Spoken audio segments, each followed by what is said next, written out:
I have forces at my hand and whim that I utilize for this. But just fucking scroll up. All right. So we can say, because last session, Agent did say Allison would have stayed the night at Kelly's place, but So we is can. Yeah. But we can. I'm gonna say that at some point in the early morning before Kelly got up, Allison went home. Allison just snuck out of the house. Allison just Straight snuck out up. and went home. Just left. All right. Oh God, I'm zoomed in all the hell Uh, in. I'm gonna take a moment to check my notes to see if there's something less intensive to have today's session focus on. Maybe. Boy, oh 'Cause it- fucking boy. Because that's one of the advantages of having multiple mysteries active at a time, is I can kind of pick and choose which ones are going to take the forefront at a given time. So I might. Well, no, it's going to be sun. You know what? Fuck it. However it plays It's out, it plays Jeebus out. Let's Day. go. Oh my god. Whatever happens, happens. Let's go. We're a very creative bunch. We know how to scream at for different octaves and run away like crazy. That's how we do. Oh, we're gonna be screwed. Here we Just go. let's try not to pull off a for success number roll on the first roll we get for the day, like last session. Kill it. Look. Hey, we'll see what happens. Look. I'm sorry. On that one, Lady Not to Luck is weird. apologize. Lady Luck is weird. All right. Lady Luck favors the crazy people. So. Are you saying me crazy? You're the outcast, aren't you? The weirdo. Good lord. My word, says the child who hasn't been going to school for most of his life and is even more of an outcast, probably. Shut up. Men and people in glass houses and all that. People with glass Basement. houses. I was People in gonna glass say, houses are living better than you, basement boy. listen, basement boy's able to survive if Fallout happens. All right, basement. Yeah. All right. So let's go ahead and start things up. Who would like to do the recap of last episode? So, Usually does it. yeah, which gets a little annoying at times. Would I- you I like so- me? Sure, by all means, Kuma. It's otherwise that or Trevor. Trevor, would you like to give it a shot? Tally ho and all that. I think you're the only one who hasn't done it besides myself and Oogie. The problem is I don't think he has good memory. I was about to say, that's the thing is, there are moments where I space out during the session, so I can't recap everything. You How mean about you this? Last How session about we this? played, because I know, How when I about, remember how last about session this? we played, How about this just as a comedy bit? Tell us what you do know, and someone else can go back over and fill in the blanks. yes, exactly. Because from what I do remember is, we played hockey, we wound up getting, like, pretty much all the other guys to, like, check out the tree that we're going to put the tree house in. Fuck all monster was heard, we all freaked out, split the party. Kelly found William's dad, hasn't said anything. I think you just nailed everything. Yeah, that's Also- pretty much everything. Also, weird drawing. Also, Oh yeah, yeah, that too. And new monster drawing. Henderson, but that's not really a prime point. Fuck, I forgot to update the map. Shit, hang on. Oh yeah. What? I knew I was forgetting something. I was What? sitting here like scratching my head and taking sips of my water, just like I feel like I should be delaying for some reason. Like I forgot to do something and I need to be distracting them. But I can't remember what it was. I need to distract them so I can go do. It's like, fuck the map. Been staring at it for 5 minutes. I updated the map slightly. Slightly. map What has- do you mean? Oh no! There's no slightly with you. There's no slightly with you. It was an Fuck, easy you trying thing to to pull do. off slightly. It was an easy thing to do. Just going slightly changing the map. No. This is you. This is this session. This What? is this tabletop. There's no subtlety about this. What do you mean? Okay, no. I need to pull out the meme. No, where is it? Alright, so a quick moment where you guys can discuss and do things while I shuffle maps around real quick. Okay, one minute. I just did a season change variation of the map. Just not bad. One minute. Nope. I need this. That's all. If There's you a- spell there's a- subtly like this. Sorry about the audio, guys. That explains everything. I think I was a little bit more loud than it needs to. Sorry about the ears, folks. So don't mind the fact that the world is gone. That will Oh be God, fixed the world has momentarily. ended. That'll Chaos. be fixed momentarily. Man, Christmas really came by. Where's the town? Buried under 100 feet of snow. Well, that deals with our alien problem. That deals with everything. There's Yeah. the town. Hmm. I was gonna say town's a lot smaller last time I remembered. Wait a second, that's not right. Something's not right. Yeah, there we go. Is the town supposed to be very small? Hang on. He's still readjusting the size. That's the problem. There. It's still not fitting the bottom part of it. Respawn? Oh no. Is it not? No. Oh shoot. I was zoomed out and it wasn't showing me that. That's why. Okay, there we go. There Now we go. everything's. God damn. Why is That's- this? That's why Why is this stuff so complicated? Here It we go, doesn't need to be. we're all lined up now. Yes, The we're not creator, the complete- creator of the universe. God, why is making universes so hard? Everything is pain. Oh. I have to Alright, create hang on. humans. Must create towns, buildings. Look, I got bored, okay? No, it's fine.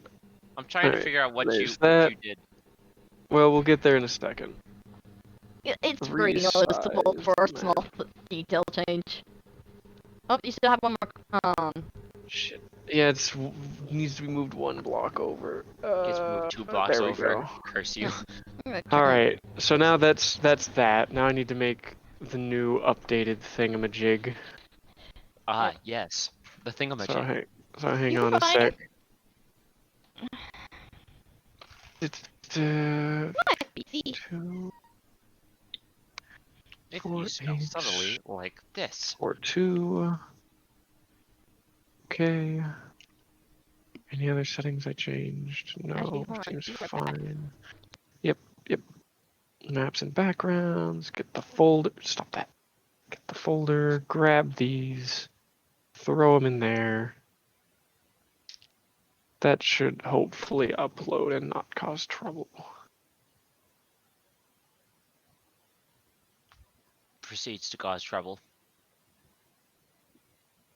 It had best fucking not. There we go. Respawn gonna cap the map if it starts fucking around.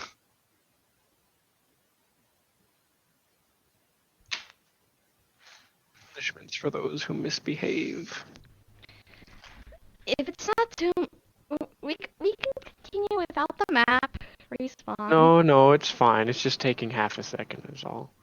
I'm also just trying to be humorous to distract you from the fact that it's taking like 2 seconds. Unnecessary, but that's just how I I just operate. checked the kitchen because Mom's cooking ribs again. Wonderful. Wait, that's on the wrong layer? No! There we go. Okay. Now now all of this is getting placed on the right. That's not the right thing. I need this one. There we go. Oh my god. Ladies and gentlemen, we have technical issues at the current moment. Please hold. Look, I could have done this like an hour before the session, but I forgot. We're good now. Alright, everyone ready? There. Camille, you there? I'm here. You're I'm welcome. sorry. I got my attention was pulled away to something ridiculous and very small. Also, this is why I did to the map. Ah. Yes. Snow. I see. I feel like. I feel like there's Hello. snow. No, it looks like a wave of snow just coming in to embellish the town, but something's stopping it. Is it Well- trees? Probably. Yeah. Is it perhaps that the trees have elevated some of the snow on top of their branches, and that's why it looks different? Strangely weird, yes. Yes, Then my again, word. I'm not an outside person, so I would not know such thing. Oh, My word, trees catch snow. give me a sec. You sound fine. Oh yeah, I gotta put up Oogie stream so I can talk with the chat people again and make funny quirks here and there while the stream's going. How's the I kind of reset the program that I have for my mic. I'd say we have. Okay, you know what? There's two main directions today's session could take.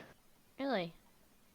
We could either A, do some stuff that would probably be better to have Allison along for, or B, do some stuff that would also probably good to have Allison along for, but Agent will kick himself for having missed. I see no benefit for either for Allison. I see no benefit for either, especially for Allison. Well, you know. It'd be that way. I mean, it also just depends on how you guys go. Like, I can try to lure you in a direction with little funny, with little, story hooks and such. But what you guys do is, at the end, up to you. Also, stream, or if anyone sees this aftermath, sorry about the wonky mic sounding from my end. Probably the voice meter plugin got goofy at one point or the other, so that's probably why. Why is your microphone a Disney character? What? She said it was goofy. Oh, god damn it. Fucking hell. I like how it took you a second too to figure that out. But so we have option A or option B. So we otherwise do something without Allison that Allison should be here for, or do something with Allison that Allison should be here for, and Agent would kick himself if he wasn't here for. To be fair, the one that Agent would kick himself for is perhaps slightly less reliant on having Allison around. I mean, neither one's really reliant on, but I mean, as far as ways to deal with the situation, Allison is less important. Dang. I'm interested in the one where Allison would be kicking himself, because I have a few. At the same time, it's like I sense plot in the latter. That's just what I'm saying. Oh, believe me, we're still at the beginning of season 2. There is nothing but plot in every direction. There's no mystery currently available that is not very plot relevant. Option A or B kind of takes us towards plot related stuff. Yep, it's just which section of plot and in what order. I say do the one that basically Agent would probably be kicking himself for. I say so. That is the one I will put down some extra hooks for. Just keep in mind the other things will be available, and wherever you go and whatever you do is ultimately up to you and all that, etc. So basically, we can still stumble onto it, basically. Yeah, no, I mean, if you guys go out into the forest, you'll run into things that are out in the forest. If you guys go into town, you'll run into things that are out in the town. Wherever the thing that I'm trying to give you hooks for will be wherever it's going to be, and we'll be making a little more noise than the other things, but again, it's ultimately up to you guys. Sunday. Well, this town's deaf anyway, so as far as I'm concerned, we'll be fine. Alright. Who wants to do their morning first? So it's Sunday. It is Sunday. It's church day. Okay. Kelly wakes up. Allison is gone. Yeah, Kelly takes notice of this. And kind of. She's still kind of getting hit from yesterday. So she gets up, gets dressed, and also gets ready in sorts, and goes into the kitchen to get some breakfast. Her dad's probably asleep again. He has an office job, so he's resting on the days that he has the ability to do so. But your mother has made some breakfast because she starts because since a good portion of the town goes to church, she usually opens the shop a little later on Sundays because I mean it's not gonna be as many people shopping anyways. So she's got some breakfast cooking. She's like, oh hey honey, Allison went home earlier because she woke up early. Okay. Thanks, Ma, for the breakfast. Yep. She takes some of the breakfast. What is today's breakfast? I don't know. There's probably some pancakes. Wonderful. Just something warm. Just some nice Sunday pancakes. Some strawberries and whipped cream too. Why not? Your mother likes to treat you. I Anyways. don't like strawberries.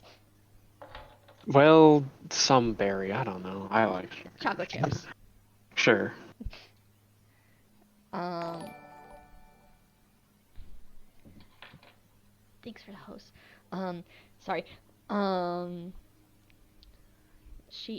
Kelly, after eating her breakfast, kind of gets her stuff ready to kind of go out and wander, and she kind of looks back at her mom's like, I'm gonna be wandering into town today. I won't be going to church this time around. She's like, all right, I'll be here at the shop if you need me. Okay. Thanks, Ma. And with that, Kelly kind of heads out. You step out, and it's still a bit dark out. I mean, it is winter, so the sun rises a lot later usually. Mhm. But you can see that the sun is just barely, just like a few rays are just barely showing up over the horizon. So it won't be night for, it won't be dark for much longer. Is the light still on Mhm. and such like that? The street lights, Yeah. for a little bit longer, yeah. Is she shadowy figure with the At this distance, it's not easy to see. Kelly kind of walks down to it, but not close enough where it gets aggroed on her instantly. You can see the sort of reddish glow and the sort of dark figure attached to it. Mm. Kelly just kind of watches it for a little bit. Seems to stand in a boxer's stance, bouncing from foot to foot, keeping agile, keeping mobile. Occasionally throwing just a punch here and there, not really at anything. More like training than an actual fight. Okay.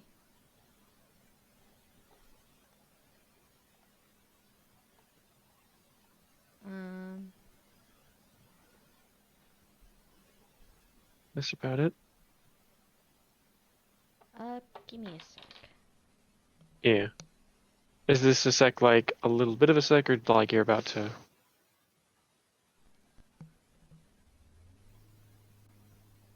Wondering if we should go over Trevor's morning. Okay. I mean, yeah, if Ogies is okay with it, let's go ahead and go over to Trevor's morning. I mean, Sunday, so church, so not fucking going. Fair enough. Um,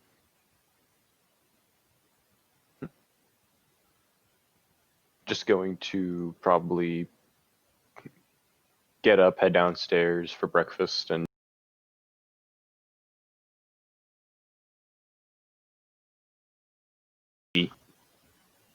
cool. Yeah.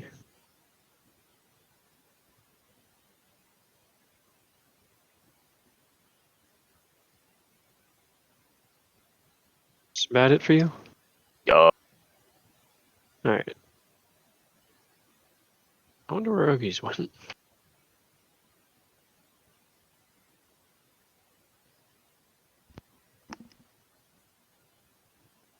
Hmm.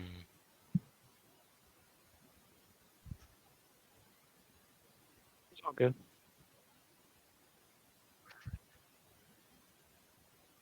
Hmm.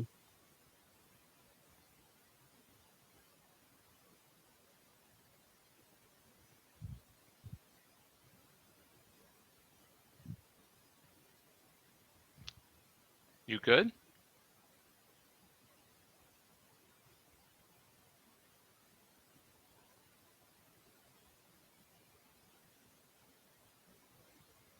Oh I boy. mean, you sound fine here. I I can was hopefully. gonna say. And um.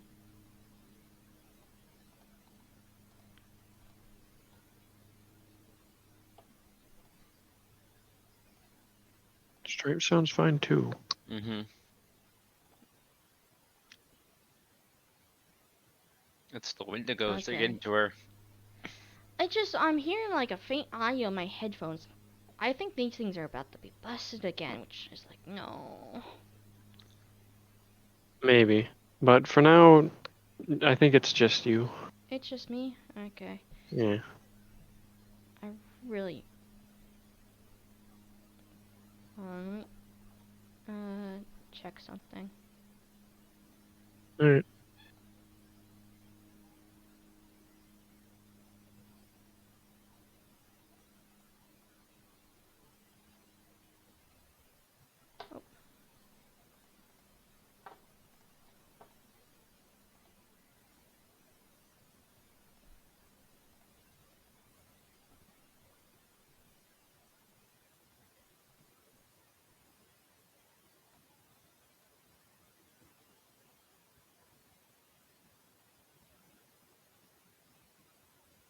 Hello? Hello. Oh, Welcome back. Okay, so it's just generally just me, apparently, which is weird. Gonna have... That is gonna slightly bug me, slightly.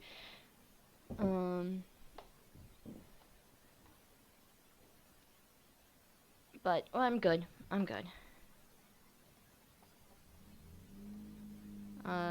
You guys there? Yep. Yep. Okay. That was about it on my end. Kelly just kind of watches the shadow boxer for a little bit on her okay. end. Sorry about that. It's fine.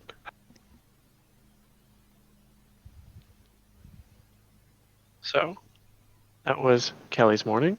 That was Trevor's morning. I wonder what's going on at Riley's on a Oh, Sunday morning, oh boy.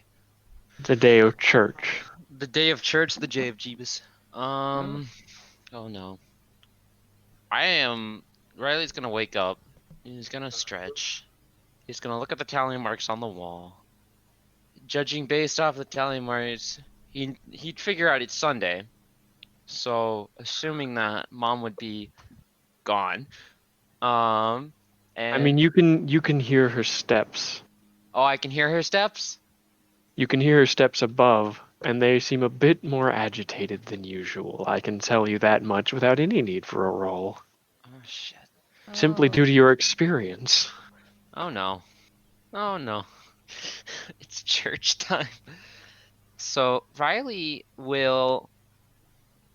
is scared. Riley is nervous. So Riley is going to stay in the basement until mom goes to church. Mm. Just simple as that. He's gonna pick up a book, nervously like look upstairs towards the ceiling, quote unquote, as in the basement, and just start just reading books nervously, just to try to keep his mind off mom's agitated steppings. That's the long and short end of it. Okay. Things are getting a little bit more concerned. Mm-hmm. Riley, Oh yes. give me an investigate roll. Oh. Oh no. Oh. RNG gods, be gentle.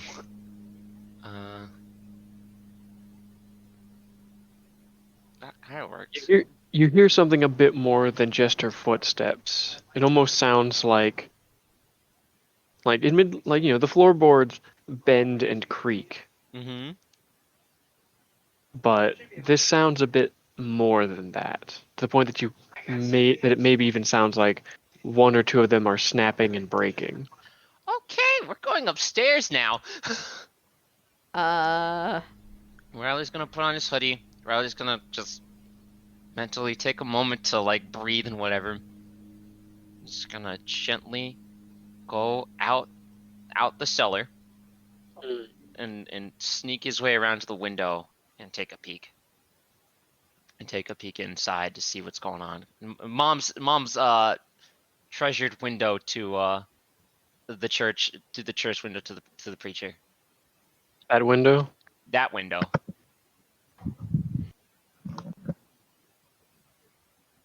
Do I see A anything? moment. Do I see anything? Do I need to make an investigate roll, I'm guessing? Just give me a second.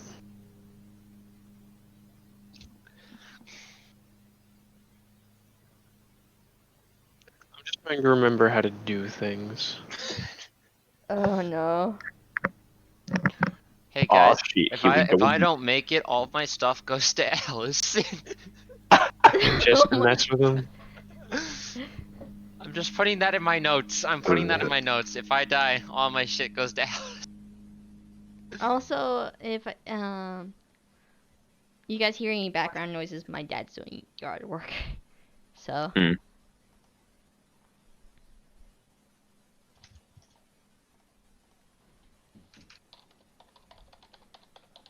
So you see your mother inside in the like front main hallway. Okay. Her back is turned to her, or not her. Fucking, what am I talking about? Her You back is see her turned. inside. She's in the front hallway. The lights are dim. It's dark inside, but you can see partially just because you already know what the interior looks like, so you know what the shapes are and such. Yep. But you see her with her back turned to you. But you can tell that she sees you and she knows you're there. Oh yeah, I forgot the brain thing. Okay. The brain thing? Well, You there's a thing. Don't worry about it. Um. Okay, so mom knows I'm there. It's pretty obvious, due to reasons. Mhm. I want to do something, but I don't want to sound stupid saying it. Um. Okay. Okay. Um. I'm gonna like. Oh, that's great. What? Okay. What? Okay. No, Did no, Respawn- this did- is fine. Riley is very scared though, and he's gonna bolt it. Did Respawn send you something? Riley is going to run now. Riley is running out, and Riley's gonna run into when in doubt, Henderson. Riley's going to run to Mr. Henderson's house. All right. Are you going to be making any amount of noise while you're doing this? We're running in snow in the middle of winter, early in the morning. Good- If she good doesn't point. hear me stomping in snow, I doubt she's deaf. That's okay. All right. So you run down the street. Yep. Trevor, in what room of your house are you watching cartoons? Living room? Yes. Does the living room have a big front-facing window? Yeah, I'd say it does. God forbid Roll me and for I have investigate sinned. for me real quick. Oh. God forbid me, for I have sinned. Please bless me with safety. You do not notice the red bandanaed scarf mummy running past your front window. Oh shit! I haven't returned those yet. It's cold out. Yeah. True. In case no one was paying attention, I was moving Riley along I this know. I route. saw that. Yeah. Yeah. So you'd run into Kelly outside, Oh, across from Henderson's. literally or like physically or like just. I'll leave that hi. up to you two. Oh, okay. I'm going to assume Riley is just physically running and just trying to get away and is not really concerned about what who's in front of him. Oh no. So I'm going to assume if Kelly's in the right position, Riley is going to most likely trip over the small being and land on the road. Ah. And just fall like face first into the cement. Because of the snow, though, it softened his fall. He'd Ow. like get up, like rub his head, and he'd be breathing very heavy. Kelly looks over to what just hit her and it's like, Riley? He'd be flustered and just trying to get up very quickly. You Um, okay? He didn't know what to say. He'd be looking back between where he came and forward to Mr. Henderson's house. And he'd like look back at Kelly and be like, going, and then just run to Mr. Hold on. Run over to Henderson's house. Riley! Kelly follows. Zoom. Alright. You two go over to Henderson's house. Yep. Yep. Riley would like attempt to run up to the front porch, but then trip on the first staircase and kind of just slam into the door. Riley, you okay? Kelly comes Uh, up and helps you. Riley, before you slam into the door, roll me a move real quick. Got you. Like, I'm not gonna take away your ability to Just trip on the first step. Like, if you want to trip on the first step, I'm not gonna take that away with you. However, you are not fast enough as the door opens and you land in a very comfy carpet at Henderson's feet, who kind of looks down at you, she's like, "Oh, hello." Riley would just kind of just lay there for a second, and then roll over and be like, "Oh, hi." Um, He looks I up and he sees Kelly as well. He's like, "Oh, hello, Kelly. See you two are Hi. back." Yeah. Uh. I'm wondering if Riley here's okay. He kind of ran into Uh. me in a hurry. Riley, Riley is uh, heh, he'd still be trying to catch his breath from all the sprinting because he just sprinted across town. Uh, and he'd he'd look up again. He'd be sweating. He'd be nervous. His eyes would be like looking over everywhere, and he'd look up and he'd be like, Riley, needs small help. Uh, Well, what can I do for you? Um, Either of you, for that matter. Mama not acting right, and Riley needed to make sure to give Mom space so that she could have her tantrum in the house. But Riley See. has nowhere to be to make sure Riley is safe for the time being. If it's okay with Mr. Henderson, if Riley could stay here until Mama calms down. Well, that's all right. Oh, thank you. Riley would just get up slowly, probably scratched and bruised from not only falling on the staircase, but also falling on the road over Kelly. He'd look over to Kelly nervously, almost scared, and he wouldn't hide it. And Kelly could see that Riley was almost fearing for his life as he entered, I'm guessing, Mr. Henderson's house. Mm. Kelly follows. Says don't close the doors after the both of you. I mean, keeping this house warm isn't cheap. Yeah. Yeah. Even for a rich person. Even a rich person isn't gonna mess with that. Keep the house like- warm, damn it. Heating companies will fuck you over, man. Yeah. It'd be that way too. Plus, it's the 80s, so that shit expensive. Hell yeah. He'll walk on further inside his house now that you two are both inside and Riley hot and would cold. find a place to like sit and sit there, take a deep breath, and then just put his head in his hands and like just sit there thinking and worrying and being fearful. Every now and then he'd look out the windows and just peer, and his eyes would dart from one end of the street to the other, or between buildings. He'd be in very much an alert mode. Riley, you okay? What happened? He put his hands in his pockets, but you could see that his body was physically shaking from whatever he saw. And he'd look up and he's like, Mama gets very aggressive when it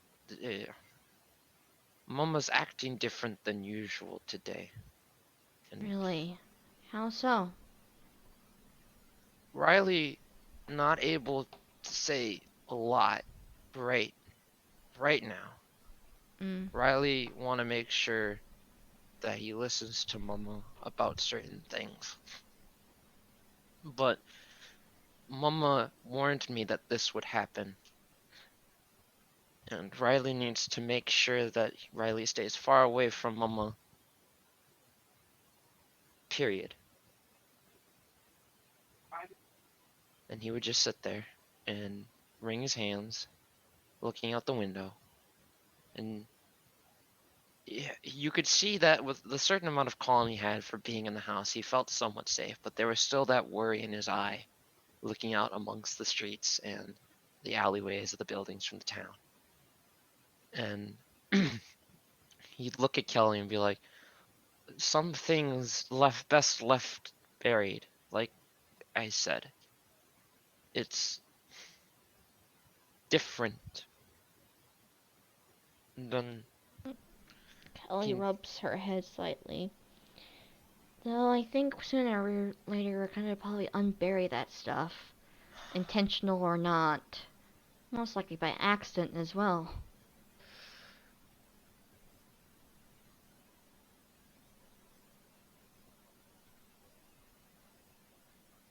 Riley would take a moment to think about that, and the words kind of just rolling over in his head. And he'd almost like slouch a little bit, but you could tell he was thinking very hard about this, as if he was going to make a decision on what to do about the current situation. He'd like put a hand up to his bandana gently, and then he'd look around the room and then just be like, okay, you were right, but best if everyone were here, or at least everyone we can get, at least the people for the people. So we got to get Trevor. Okay, I can easily get Trevor and bring him here. Seeing how much you're kind of shaken from stuff, I say stay here. I'm sorry I fell on you. No, you're And fine. Again, he'd be wringing his hands in his pockets again, returning to his Kelly habits. just gives him a hug.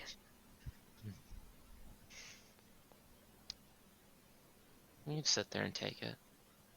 Calming, you can tell he would be calming down now. He's not shaking as much as per usual. But then he'd look up at Kelly and with the seriousness of his tone, you could tell that he wanted to make sure you understood this. Stay away from the house and the church. Very dangerous. Not safe. Okay. I'll get Trevor and come back. He'd sit there contently. Again, still wringing his hands and still being worried, but safer knowing that you were listening. Kelly gets up a little bit from the hug and is Mr. Henderson around? You see that he was quietly standing behind you guys with a platter with a pair of mugs on it. I'm gonna be right back, Mr. Henderson. I'm gonna get a friend, another friend to come here. Trevor, you've seen him before. Oh, yes, of course. I'll make an extra cup or two. Okay. See you when I get back. Of course. See you soon, Kelly. Yeah. He'd hand Riley a mug of green tea to help him calm down. Kelly proceeds to go out, and You would notice that it is now properly day. The sun is in the sky, even if it's still kind of low. Yeah. Kelly proceeds to go through the alleyways and kind of start making her way towards Trevor. Yeah. As you're going along your way, or at least once you reach some of the more residential areas, you notice that people are starting to leave their houses to go to church, which is to say, it will be starting soon. Okay. Kelly reaches up here, goes up to Trevor's door, knocks on it.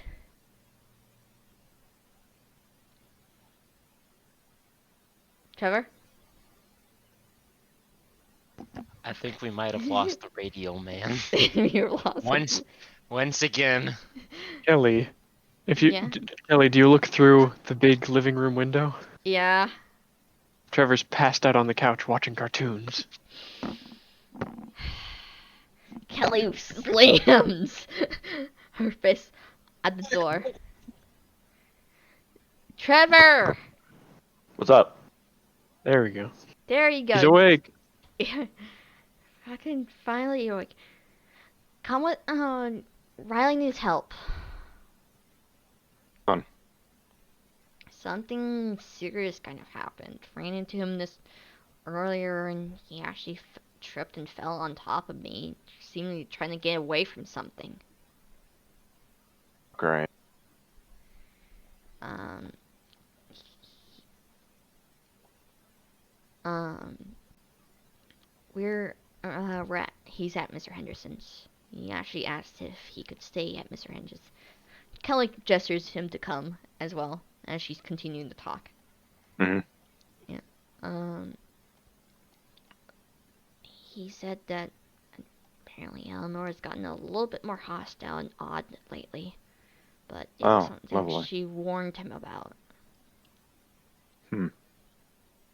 So, Naz is starting to be a little bit more concerned, and Riley even warned me that the church in Eleanor's house is not terribly too safe at the current state of things.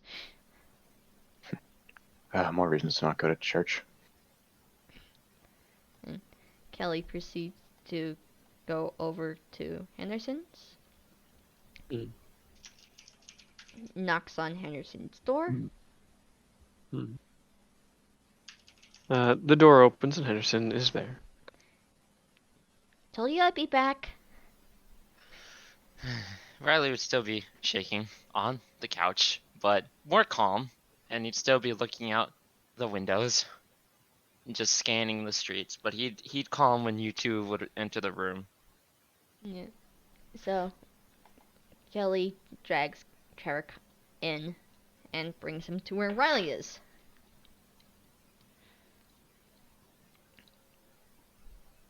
He'd sit on the floor, not on the couch anymore, but he'd be sitting pretzel-legged almost on the floor. Well, no, he'd sit pretzel-legged, but then readjust to like just sitting on his knees, so that he'd be easier able to get up and run if necessary. And he'd look down, wringing his hands.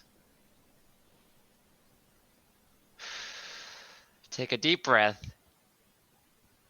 and just sit there for a second and just think about this, because again, it looks like he's trying to calculate something or try to make a decision on a certain thing.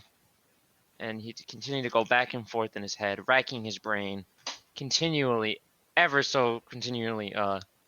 This is not me stalling whatsoever for an answer on someone or something.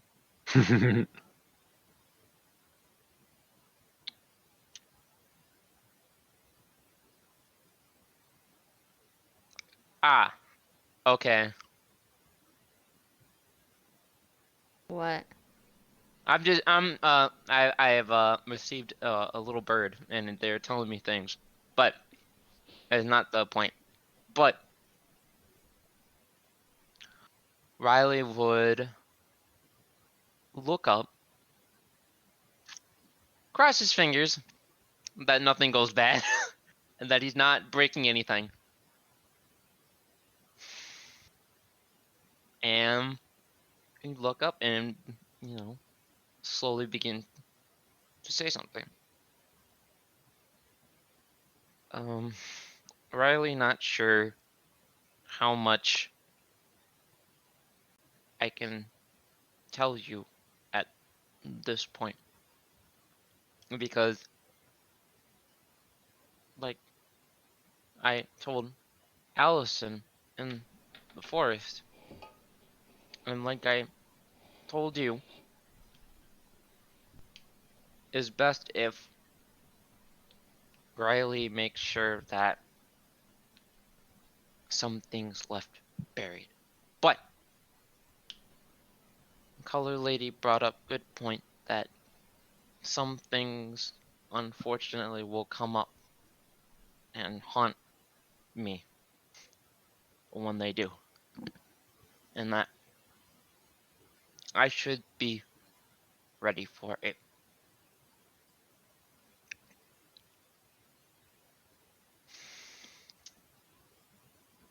Riley was always told by Mom that survival was rule number one. That I would need to survive at all costs.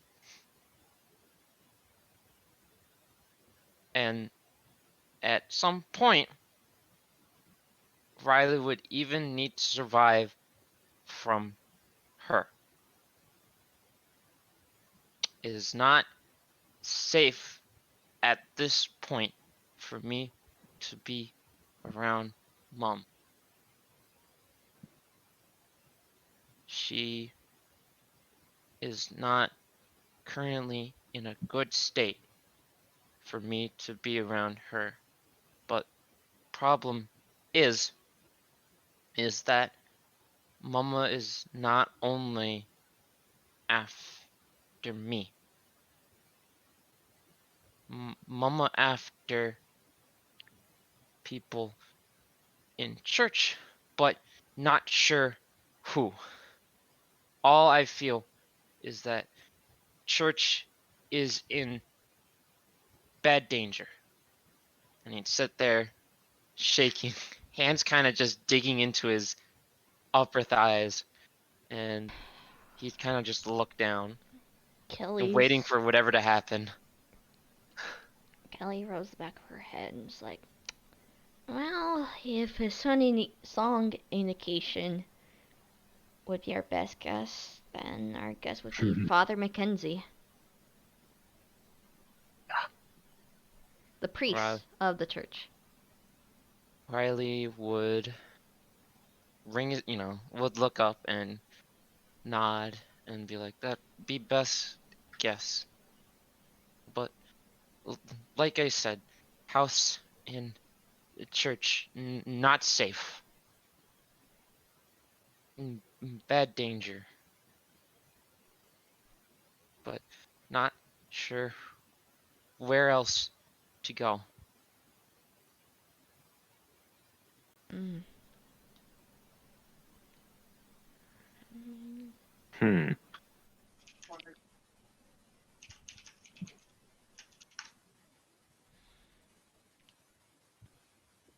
Kelly's kind of just. She kind of is just kind of thinking in a sense of things.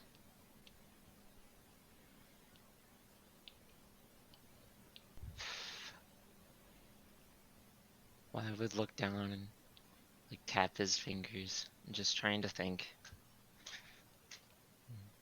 And he'd kind of mutter to himself. Whether or not you hear it, I'm going to leave it up to the DM and whether or not they want to do an investigate roll on that. But he'd mutter something under his breath. Again, it's up to you. Alright, I mean, if you want to tell me what you muttered, and if the others want to do investigate rolls for it, I suppose that's fine. Actually, it would be more of an empathy roll, because it's not necessarily... Well, either one would work. Investigate would work for hearing the whispering, empathy would be for reading his body language. Alright, I sent you the DM. Yes. Oh, Come on! Trevor can see right through him. Kelly, do you wanna as well? I see. Investigation hates me, but I can be very empathetic. You're a bard and you know it. You built a bard. So, Is this really what's so the surprising? options? Perfect. Investigate or empathize, depending on if you want to read his body language to figure out what's going on with him, or if you want to try and listen to his mumblings clearly. Nope. Fuck. So neither of you can tell what he's mumbling, but Trevor, yeah. I'm gonna try for empathize as well, in the sense because she's kind of looking at Riley as a whole. All right. I doubt you'll get better than a 4, so you might as well. There you go. Okay. God, I would have kicked myself if that was a 5. I only have 3 dice in empathize. Don't worry. No. No, you have 7 because you have 4 in mind and 3 in empathize. Oh shit, you're right. You can get up to potentially 7 successes, and I'll be honest, I don't know what I'm supposed to do if that happens. At that point, I'm pretty sure I just like sit back and be like, all right, what do you know? How much do you want to find out about this person? Their entire life story? Bam, let's go. It's gonna take 3 days. I gotta write this all down. Anyways, Alright. but we'll start with the lower success, and then obviously go up to, So Kelly, you can tell that Riley is obviously nervous. He's got a bit of anxiety going through him at the moment. there's something clearly upsetting him, but maybe it's something more than just what he's running from. Maybe there's something currently present that he's concerned about that's on his mind. Trevor, you can tell. Uh, you can tell pretty clearly that the thing that he's uncertain of, that's making him anxious at this exact moment, is you two. As though he's not certain of you guys and if he can trust you. Mm.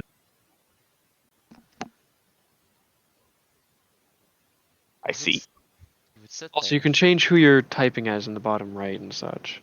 Yeah. So you Alright. can change to your actual character. There you go. There we go. Yeah. Ta-da. But Riley would sit there and fiddle with the information that you know. He would just look down at the floor and fiddle with his hands in his sweatshirt pocket and just, rack his brain, muttering the same words over and over. Hmm.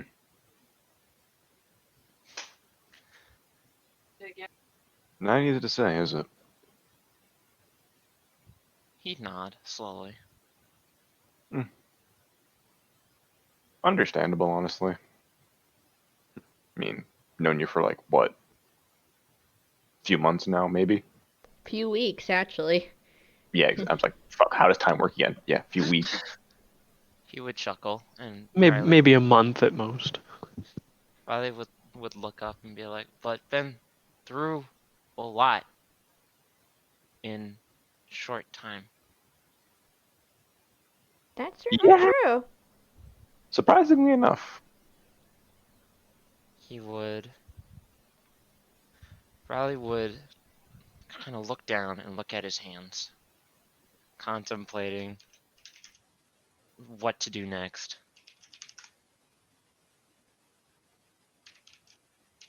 Kelly would proceed to sit on the ground in front of him. He'd look up at Kelly. Mm, Riley truthfully, would go ahead. truthfully, I'm not. It's kind of. God. I know it's gonna sound cliche, but it's kind of just up to you. Either way, I'm okay. If you have things to hide, that's understandable. Mr. Henderson kind of just comes by in the background, drops off another 2 mugs of green tea for Trevor and Kelly, and then just nods to you all, heads on further back in the house. He seems to be able to read the room and knows that you guys are just having a little personal conversation. Kelly proceeds to nod back at Henderson as he leaves. All right, we're doing this. Okay. But Kelly's just kind of sitting there like, either way, yes, we only known each other for about a month, but I trust you. You seem to have knowledge about certain things a lot more than some of us do. And so it'd be understanding if some things you want to keep hidden and hide away.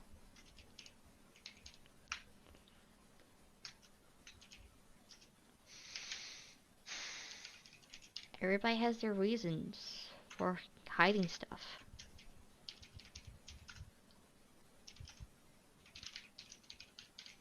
It's just Riley not. He'd rack his brain again, trying to find words, and you can tell by the stress. It's repeating normal, syllables and such.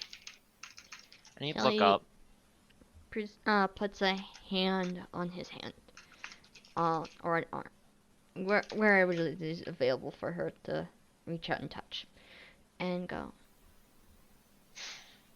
Take as much time as you need. Thank you, Ma. Sorry, tabletop game currently. Okay, thank you. I got some ribs. Nice. Be right back and gonna get a soda. Okay, I'll pause here. How dare you read me like a book, Trevor? How dare you bard the shit out of me? Hey, sometimes people roll fours. This time it wasn't necessarily at my disadvantage, though. It's true. So, Yeah. how's chat doing? How are you guys all? They're currently contemplating the fact that, again, agent's not here to save me, supposedly. Hmm. Also, I love how empathize is a mind thing. I think it is. It is. Carl? Like that's the thing I look at. I'm just like, empathize of all things would like you'd think that'd be one of the heart things. It's like Yeah, that because never made much sense, but you know, hey, there yeah, you go. it's like, eh. I think it's kind of It's a being mix. able to read people. Mm-hmm. Yes. I guess I had a different definition of empathy then. Fuck it. Everyone's got their own perspective on certain things. It's just Yeah. that they generally lead up to the same thing. It's kind of like lying. There's a hint of truth in everything. True. Okay. Welcome back. Shall we continue with our heartfelt moment? Yeah. Okay, so Riley would take a deep breath and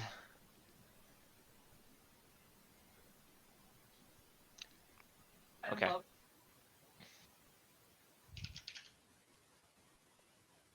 Hmm?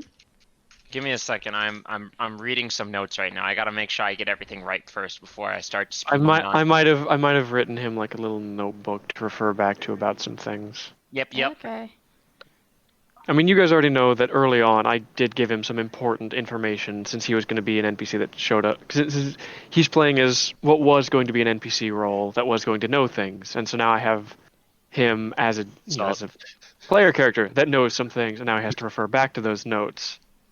I Now got a that it's big time brain. to maybe reveal everything, and he will no longer be just a source of a fount of information. I mean, Hmm. if we play our cards right. So Riley again looks up, and he just kind of like ball his hands into fists and just kind of put them down on his thighs. And he'd look up at Kelly and start off by saying, Riley not entirely tell you guys truth about Riley.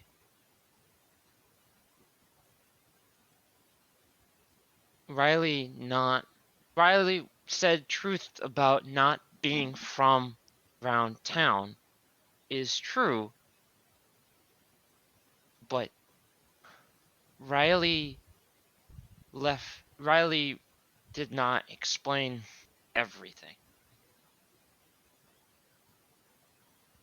Riley not from planet. And he'd kind of just squeeze his eyes shut and look down and just, clench his fists as the information that he has just stated kind of washes over the crew. Well, fuck. Allison was right.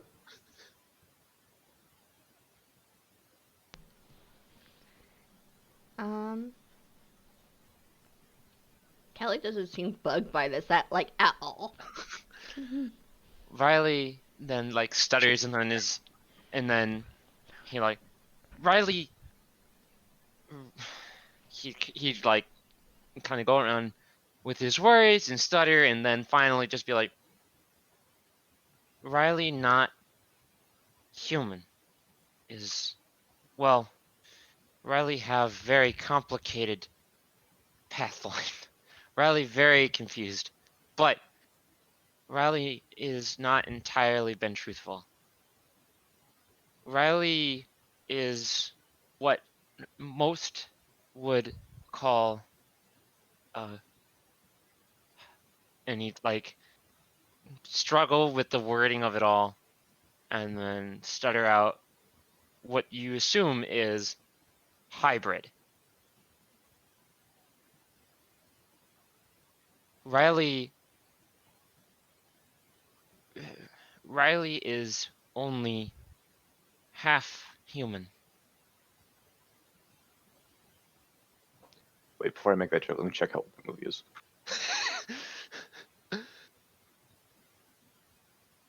Riley was 79.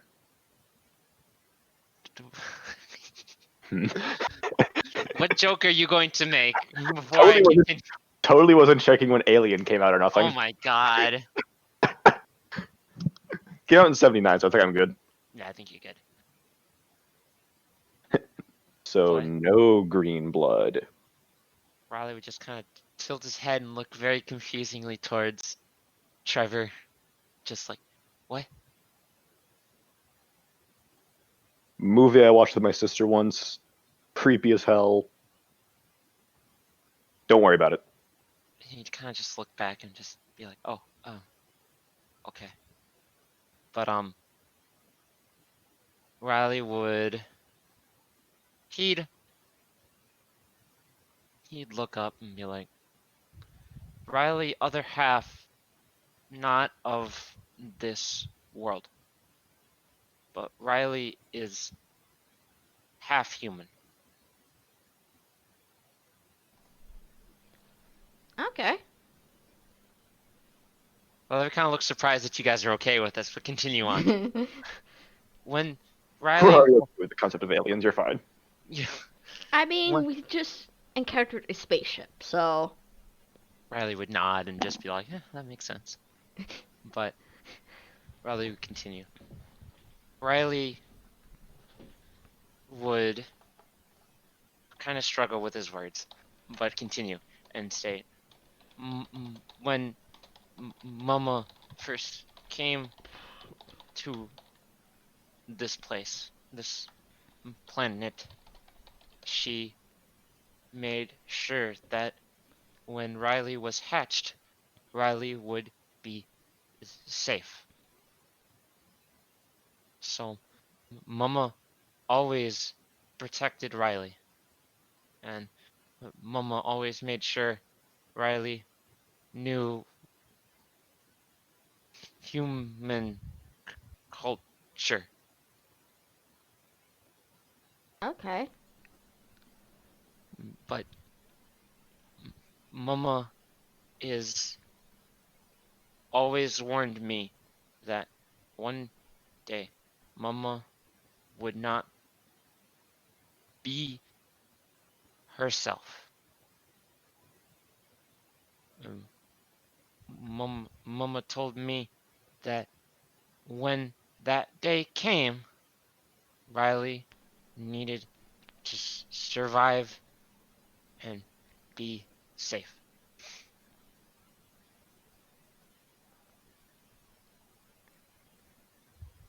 Okay. Huh. Riley would kind of look up and just let that sink in.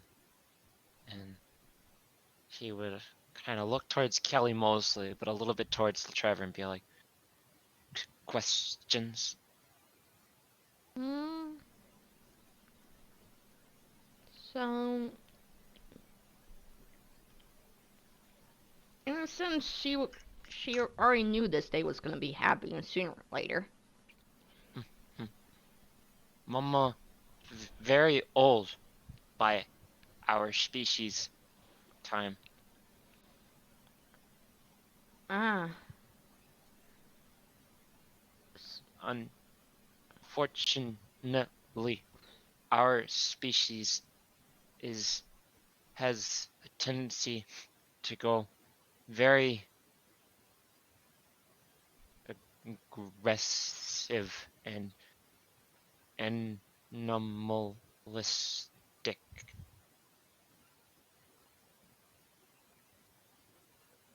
Fuck. So, it. She's basically at this state now. Mama loses herself and goes into a very survival-esque form. But Mama warned me this, so Riley making sure that Riley is safe. Problem is, like I said, Riley is not only target. Father Mackenzie's also a target as well. So Most likely everyone target. everyone? Ah, Spe- fuck church. Species is made to survive off meat, and currently Everybody's at the church. Kelly face Riley would palms. nod. Riley would nod slowly. Riley, not sure why preacher is always interest to mom, Well, from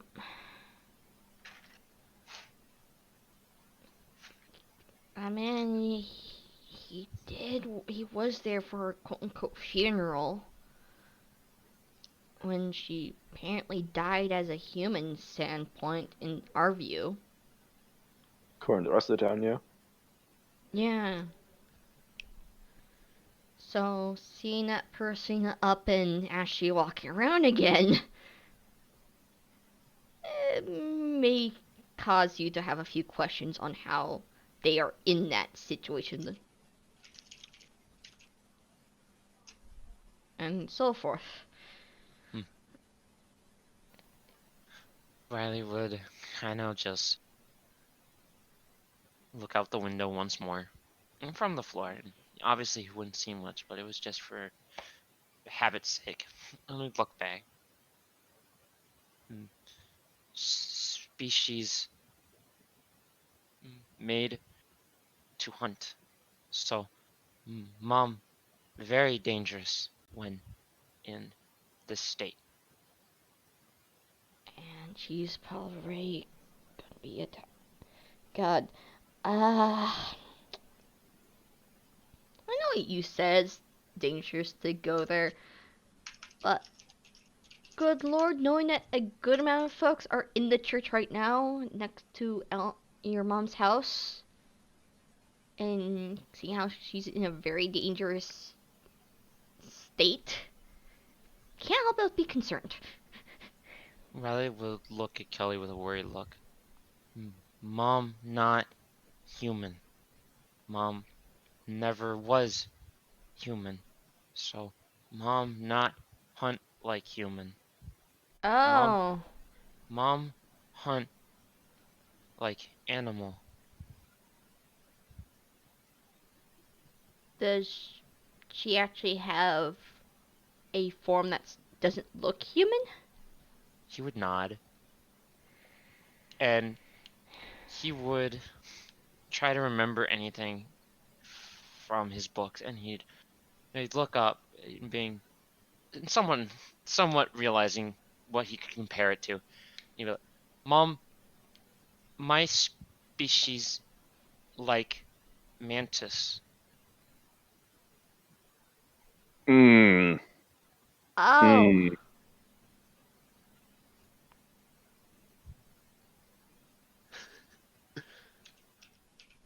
Mm. That. Mm.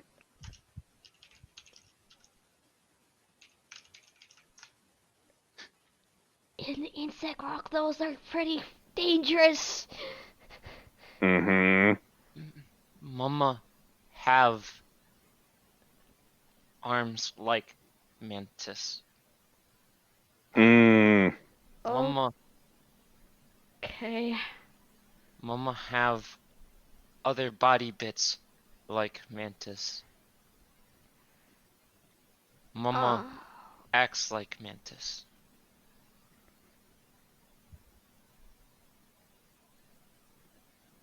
so she's gonna use camouflage, most likely.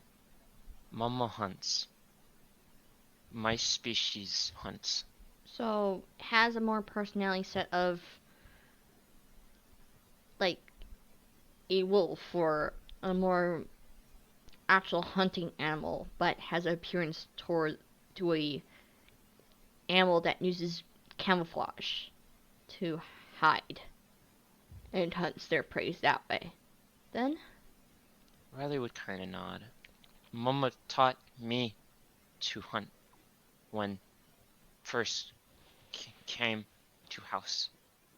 So, Mama didn't teach me everything, 'cause Riley not all one species, but Riley have enough to be able to do things like species to a certain extent. oh really? Mama taught me lots of things. Mm. Is why Riley is what is, and why Riley hid things. Okay. He'd put his hands up to his forehead, and then slide his hands back behind where his bandana was knotted. He'd hesitate before undoing the knot on his bandana and letting it drop to the floor. Mr. Respawn, if you'd like to describe what happens next, is up to you. Barely hidden in his short brown hair are a pair of strange brown lumps. These are not completely smooth. They're kind of oval shaped, but with individual surfaces.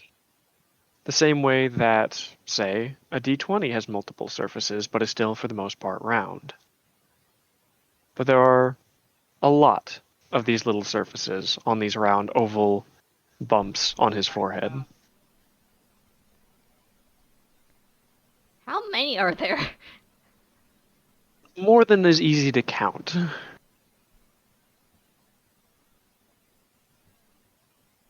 These strange lumps are roughly the same color of his hair to help them blend in.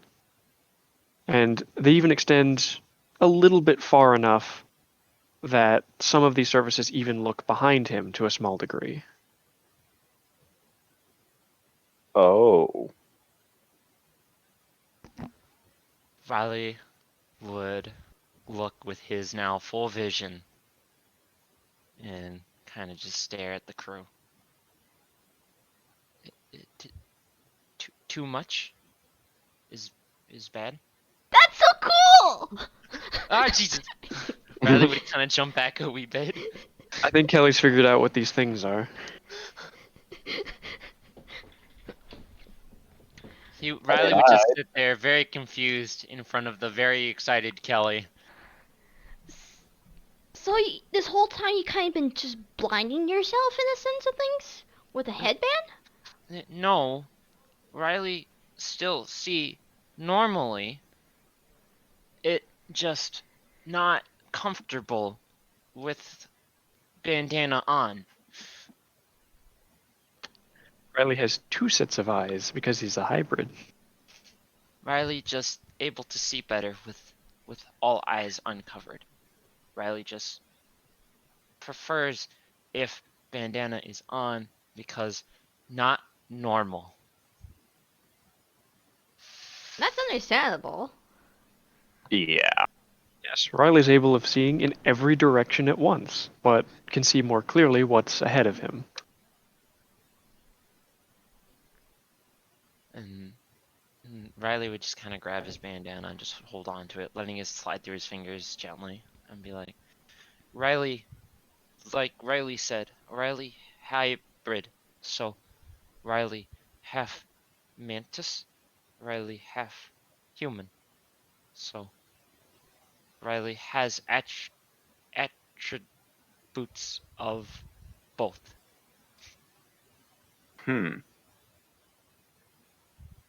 See how matches work.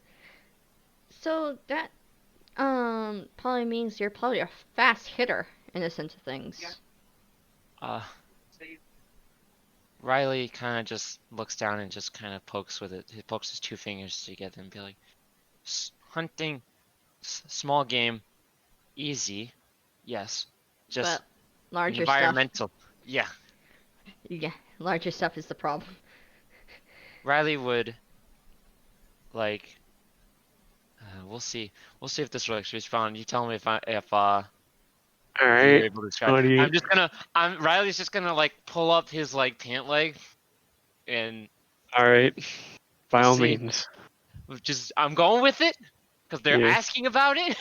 It's fine. You So, you can go as far as this as you want. At this point, it's purely just what you and character would do. This is where today's adventure is going. Oh, fancy. I've now realized why Agent would be kicking himself. Why Agent would be kicking himself for not having been here? Yes, because Riley this is would that episode. Riley would roll up his pant leg, and again, I'll let Respawn describe it because I think you're better at describing things than I am. That's fair. So, at first, it seemed like a normal human leg, because for the most part, you're looking at it from the front. But as Riley gives a little turn of the ankle, so you can see it a bit better, it almost seems like there's something like a seam running along the sides of his legs, almost like a split. Oh. Huh. Riley would then take off with the one pant leg open and up. He'd take off his shoe and take off his sock and then fully extend his leg. You'd be able to see that he has not necessarily one cohesive foot, but he has in fact 2 feet, each with 2 toes. And his leg is able to, or what you thought was a leg, is actually 2 legs sandwiched together inside one pant leg. Holy Just smaller. cow! Just smaller is all. Thinner, anyways. Still very long. I Riley feel like would pants were a complication at first. Riley would rotate his inner leg into the more comfortable position, unless it's the outer leg.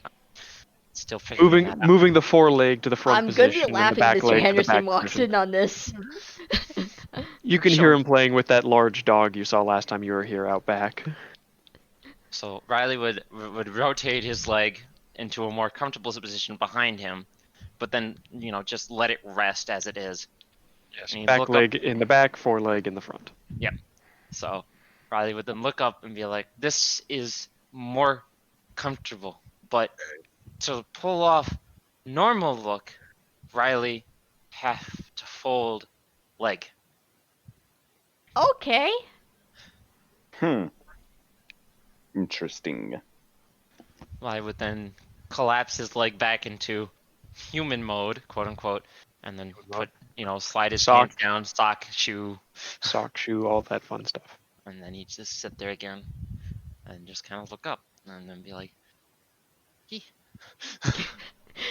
Kelly's just like has this amazing like she looks like she's kind of amazed at this.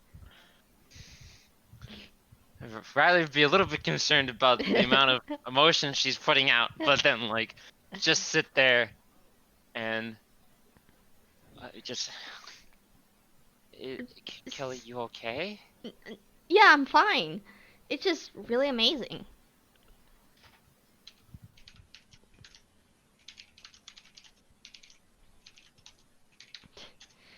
Sorry, It's fine. Kelly kind of like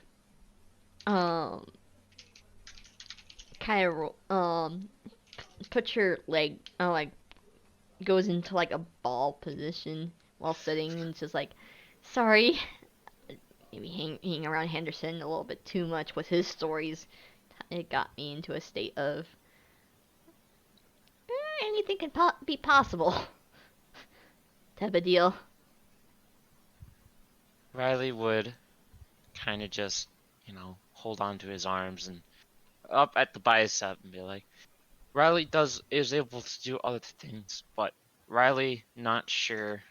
Riley does not want to show those off as to make sure that some things, stay secret for Okay. fun. And he would kind of do his best to wink, but then just close both of his eyes, all of them. Well, the thing is, compound eyes can't blink, so you just Yeah. close your two human eyes, and the compound eyes are still just looking at everything all the time. Yep. That's So- fine. Alright. It's best if we just go with that. So, Riley is very strange looking boy.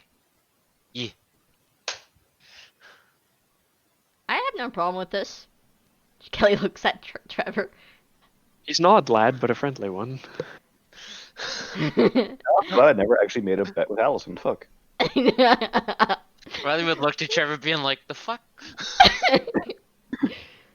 No, because she's constantly screaming about aliens. I'm over here agreeing with the fucking one dude we talked to about there's Wendigos on the mountain.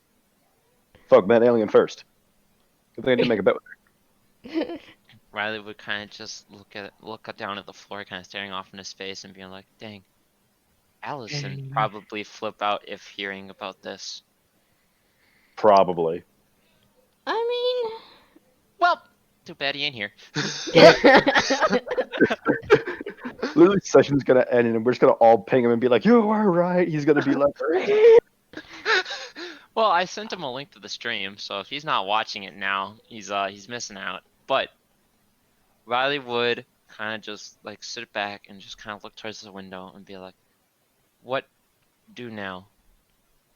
Because people go to church on Sunday. and everybody's there. Mom right. there too. Which is. Mom is going to eat people. And he'd kind of just go quiet and go wide-eyed and fearful as he let those words kind of just slip his lips. Kelly gets up, goes in her bag to grab the pair of gloves, and toss them at Trevor. See how I don't know how bloody these things work, and all I got from a letter saying they kind of respond to intention? I feel like these things are more for fighting than anything else, so Trevor, catch. Oh, hell yeah. Trevor has the gloves. He has the gloves. Puts on the gloves. Let's do. Pink and Today's fuzzy going- and You know, today has already, even with just what little we've seen, has already been a very interesting episode.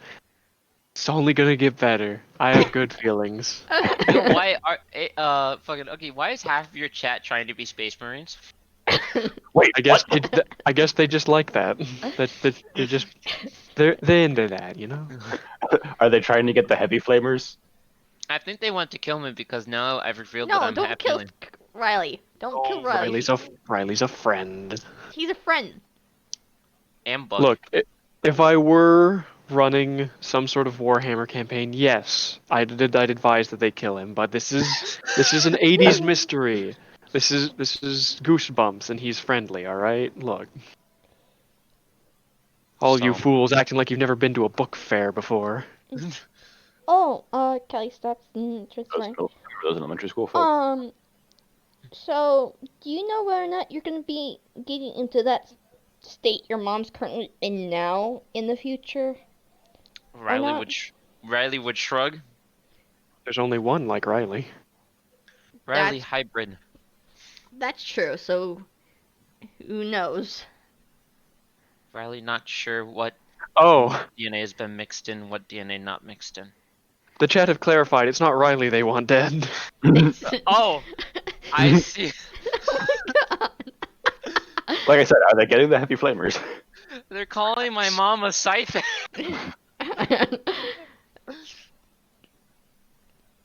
I see. Hmm.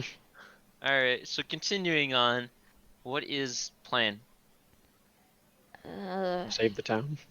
I'm not allowed to actually. Go to school? interject. Go to school, save the town, another Yes, we're It's going to Sunday. Sunday school. well, Sunday school. It's still at the church, I think. I don't know. Where is Sunday school normally held? Is it at the school or the Church. church? It Church at the depends on the church? Yeah. town. Yeah, Sometimes fair it's enough. at church, sometimes it's in the school because they can't use the church.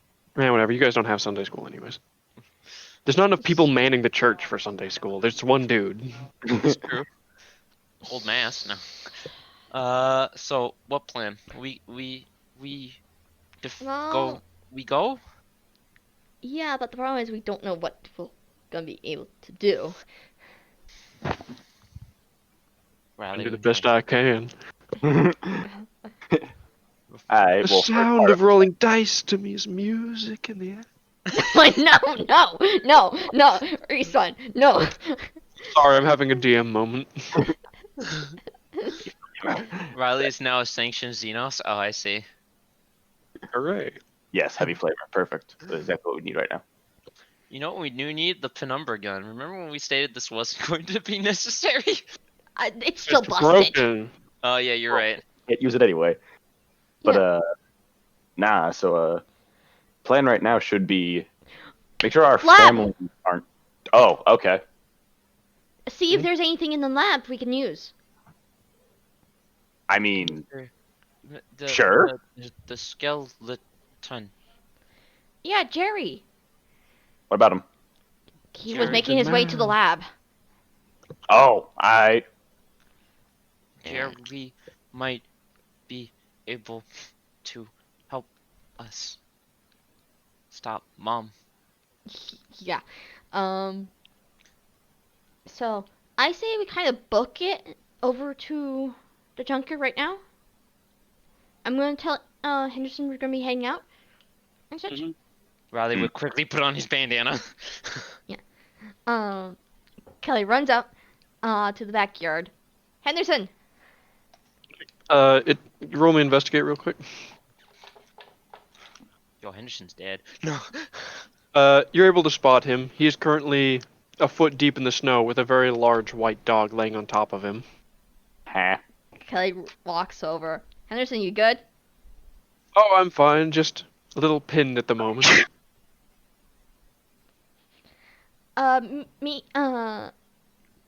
Me and the guys are gonna head over to say hi to Scruffy and his dogs. Very well. I'll be here for the foreseeable future. Do you need help getting back up? No, I'll be fine. You sure? The dog just looks dopey and happy. Kelly Forever. kind of makes an attempt to get it to respond to like a belly rub situation. You just kind of like lightly push on its side. Yeah, and just The kind dog, the dog seems confused at first, and you're making no progress. And then the dog's like, "Oh," and then just kind of flops onto its side and let itself get rubbed. there we go. Kelly rubs the belly a little bit. There you go, Henderson. Thank you. He starts to pick himself up and brush off snow and white fur from his suit. Okay, yeah. But yeah, we're gonna go say hi to Scruffy. Very well. Have fun. Okay, Kelly runs in, gets the other two. It's like, come on, Riley would follow. Yep. and Run Kelly. out the door, I guess.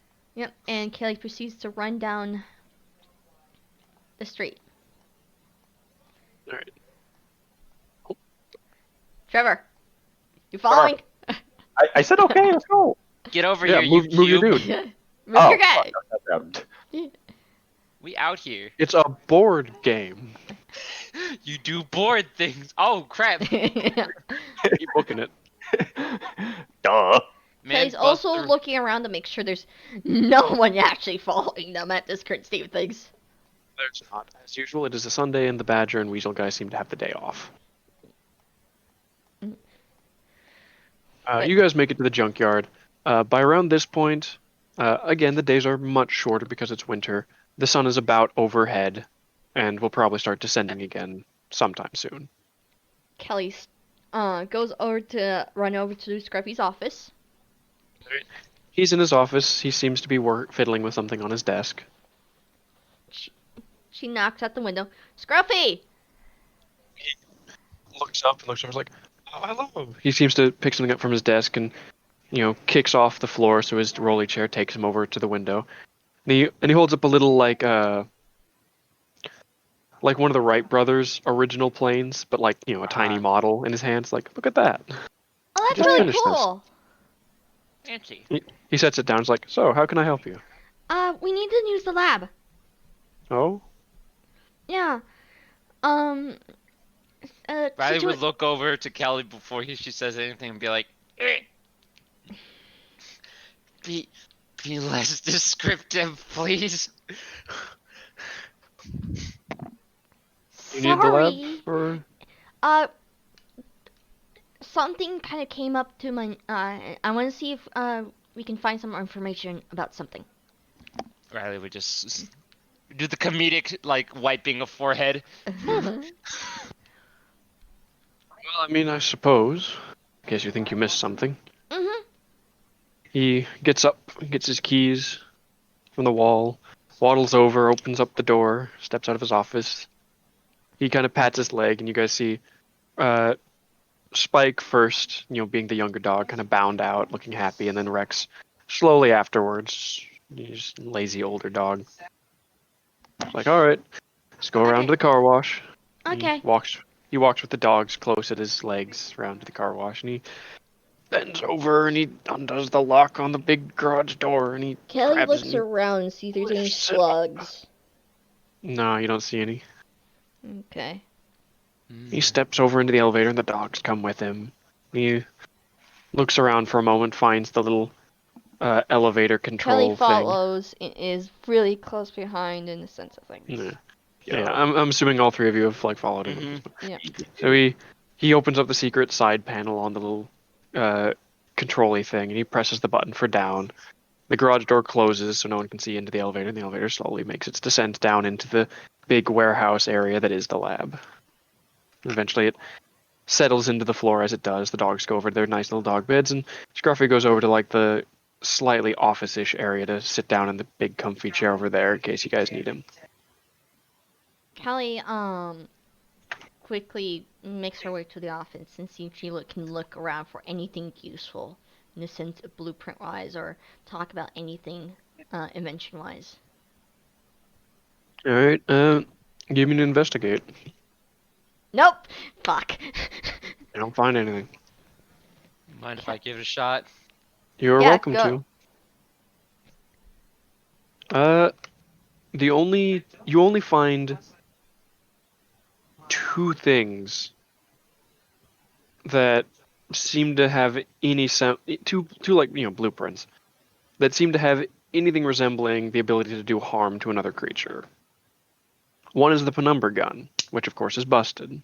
And Kelly has in her room. Yes. The other potential weapon seems to just be in theory and was never built. But it has to do with somehow harnessing the electricity from the ship.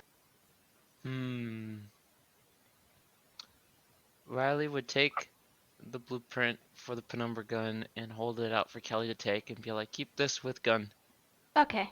in case. Riley would take the other blueprint, but set it out on an open table. If it's not already on an open table. It was not. It was not? Okay, so set it out on an open table, kind of towards the front where the elevator is, and just kind of pat it and be like, for Jerry. And then we'll look over to Kelly Trevor. actually takes a look around and see if there's any signs of the slugs or Jerry making it here. No, everything seems pretty much the same as last time you were here. Kelly just goes. You think he's still out there? Yeah.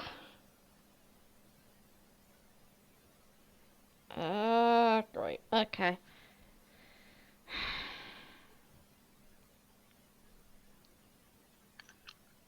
So our Kelly goes over to the blueprint Riley has found, putting the other one neatly in her bag so it doesn't get ruined, and looks at it. Alright. You were looking at a blueprint that might have something to do with harnessing the electricity from the ship and using it as a weapon.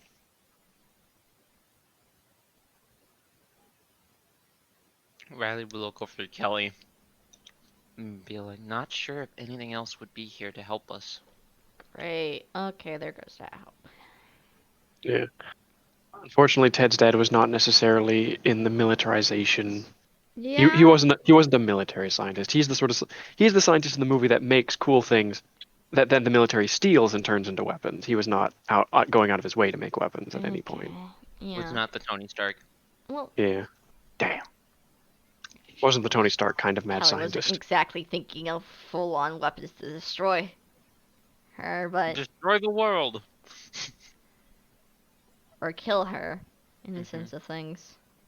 The thing is, anything more complex than like this does this to that is a little hard to decipher because it's Yeah, all in that's true. whatever. It's all in Kelly whatever was fractions and formulas. yeah, Kelly was looking for all sorts of things, either to stop it or to just kind of keep it from hurting anyone, including itself in some regard.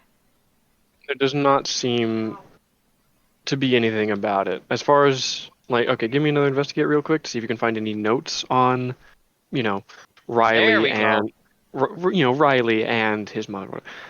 As far as the notes go, uh, they. I'm trying to think of the best way to phrase this. If you re-find that passage on what happened that night, where the penumbra gun, where Ted's dad messed up. Mm-hmm. Notice that there is still a little bit left on the page that there's a few words you can make out on the page before it that was torn out. Just a few small words.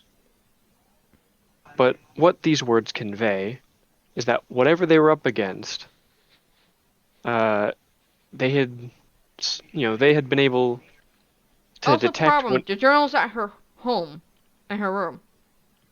your journal or the main journal. The main journal that she took from the Oh, okay. lab Well, that one day. all right. Well, you remember that All right. How about this then? You remember that section because you just found a page Mm-hmm. that was like stuffed under something else Okay. that Are we says the having a following and all that. flashback? Oh my god. You find a page stuffed under something that looks like it was the prior page based on the number and all that. Mhm. But it basically goes that they had been able to detect when one of the portals opened, and when they had gone to deal with it, well, okay, so what had happened that night? First half, because you already know the second half. Yeah. They had opened a portal. They didn't know where in town it was because they never did. Well, okay. They couldn't control where in town it was, but they knew where it was. I'm confusing myself with my own notes because I wrote these ones really badly for some reason. I think it was like at 3 a.m., but hey, it happens. So give me a minute while I stumble through this. If anything, it just adds to the mad scientist-y feel of the notes. That there's anytime I like fuck up and repeat myself or whatever, or fix what I'm saying, imagine that it's fucking Ted's dad like scratching something out and rewriting it in his like crazed scribbling because he's a scientist and all that. Yeah. So, anyways, but they had opened a portal and they knew that it opened up somewhere in town. Ted's dad had gone to investigate it and saw that it had brought forth some horrifying monstrosity, some sort of giant bug. Or at least that's the best description he can give. There's a very shitty stick figure accompanying it because he's not an artist.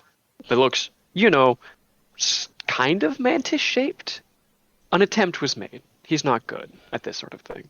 Okay. But, it says that he found this thing, and he obviously assumed that it was hostile and predatory.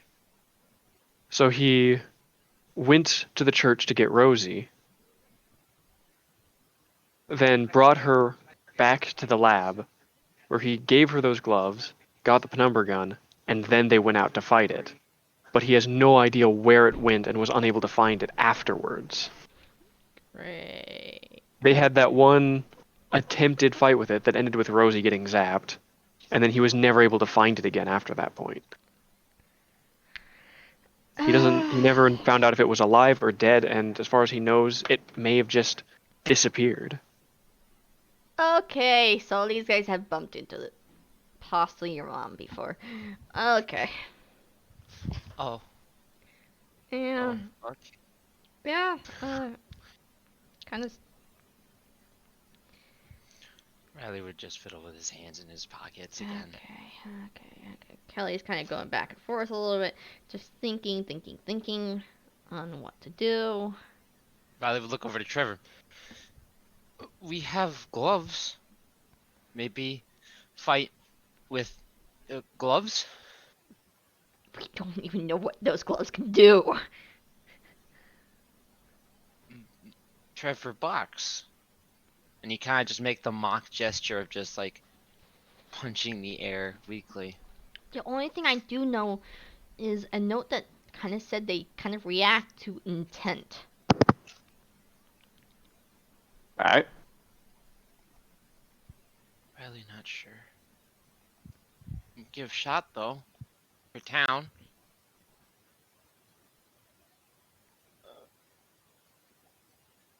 Okay. Riley would look to Kelly and see Kelly what's has next. this concern, like, I mean, if I've seen how we can't find anything here. Kelly puts the page from the journal into her bag as well. And stands up and looks like we're gonna have to go to the church either way. So, and I'm sure you guys don't want to go back into the woods again because we lost yesterday. Riley would nod. I'd rather take my chance with the alien than whatever the fuck's in the woods. Riley would Yeah. look to Because I was thinking maybe we could see if you know who could possibly be there.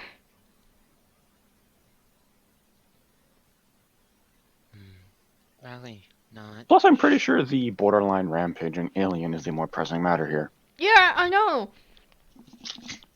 Riley not sure. Riley know people, things outside of town are not of this world either.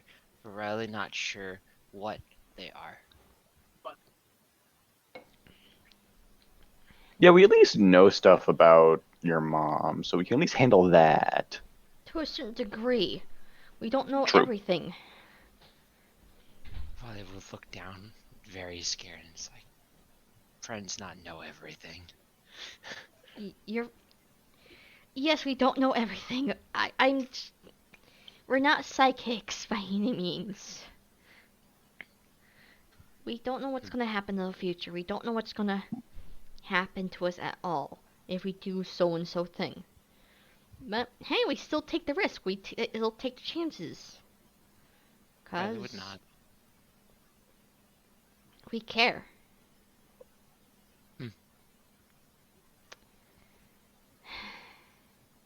Riley would look up at Kelly and then Trevor and be like, okay, let's go find Mom. Go to church, okay. Hmm. Kelly goes over to Chris Gruffy and goes, "Can we go now, please?" Oh yes, sir. And he gets himself out of his chair with a bit of difficulty. And he pats his leg. The dogs get up, and he's like, "All right, let's go." Waddles Sorry- over to the Sorry elevator. to make this trip a little on the short end. Oh, it's fine. Me and the dogs both need the exercise. Okay. Gets over onto the elevator. You make sure the dogs are on it as well. It's like, well, come on. Kelly follows. Let's go. Riley would follow. He hits the button. The elevator starts to rise back up until it's once again just part of the car wash floor. Puts the secret panel away. Opens the door so you guys can skedaddle off, and he'd step out, and after you guys are out, he'd close it, lock it, and go about his day. Yeah. Right. Kelly. Riley. Go ahead. Kelly looks around a little bit as they head out of the junkyard, saying goodbye to Scruffy.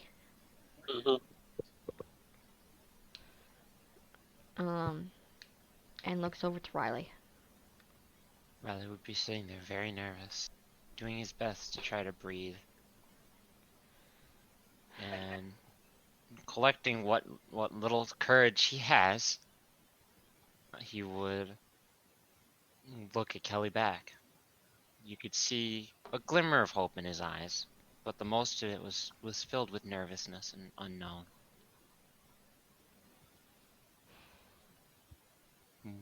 Looks We at go? Trev. Yeah. Shall we? She looks over to Trevor. Yeah. And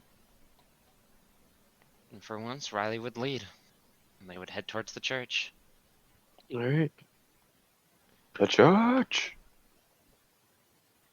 As you guys are making your way to the church, the sun continues to move through the sky. The day wanes.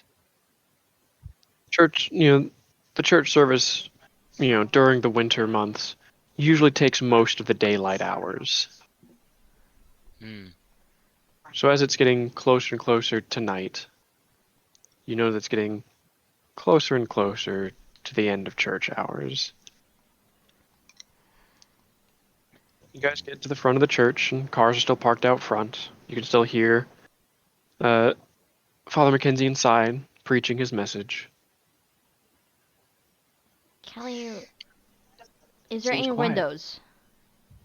There are some, yeah. It's a pretty standard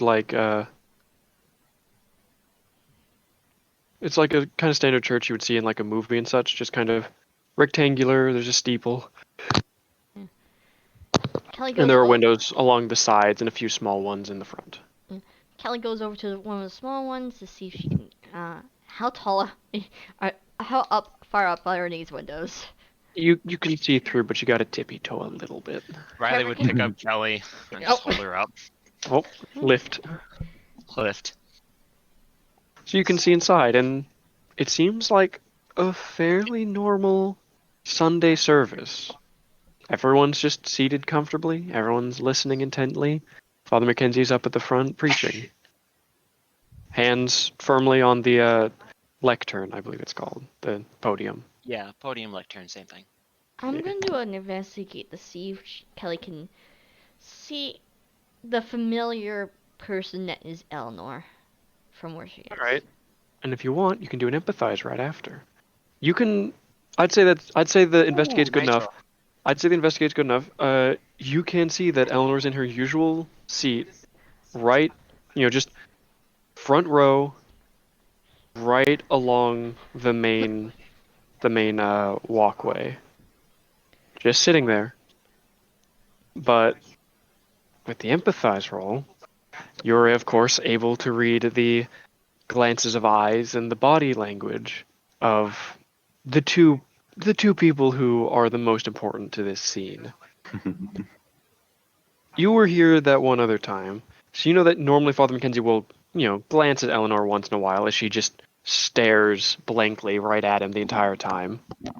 And normally he'll glance at her a few times kind of awkwardly, but otherwise continue his sermon. But today he almost has a determined look in his eye, and he's spending a lot more of his time looking at her rather than anywhere else, almost seeming like he has to remind himself to try and address the whole congregation rather than focusing entirely on Eleanor. Riley would like strain to look up at Kelly and be like, "What you see?"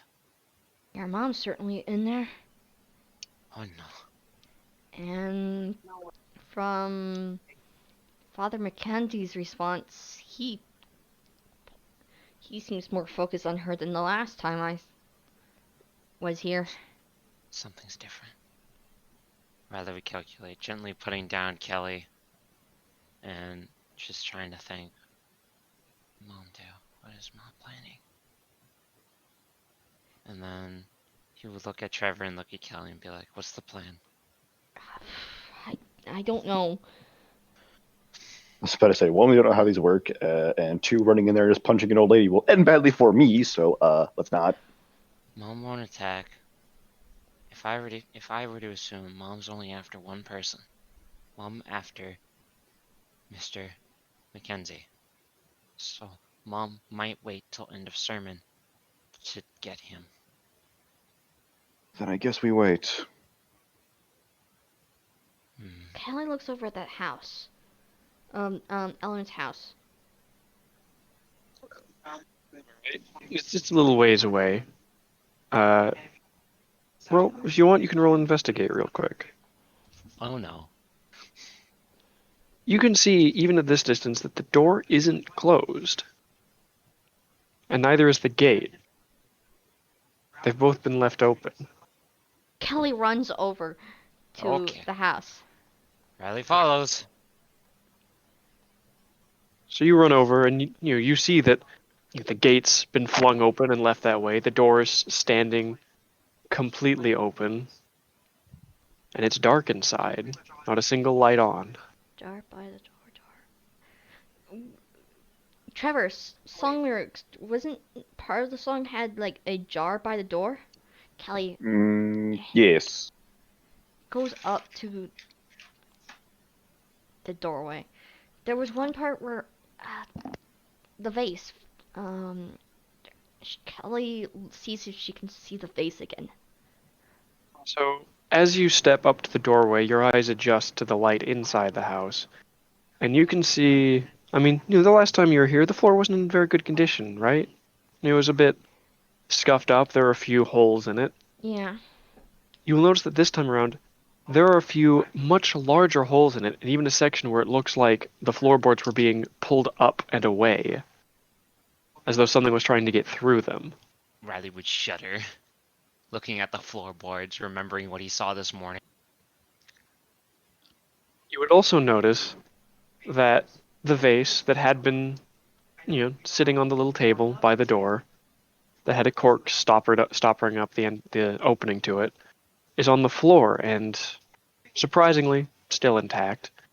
The cork is just kind of rolled off into a corner of the hallway, and there's a strange fluid, kind of viscous almost, kind of gooey, slowly dripping out of it one drop at a time and flowing through the holes in the floor down below. Kelly approaches the vase and takes a closer look at it. It smells like death. Riley would Kelly shudder. Plug kind of reacts by covering her nose. It smells like it had been somehow in part of a fermentation process of meat. If you have any idea what that smells like, and you might, considering you're 2 doors down from the butcher.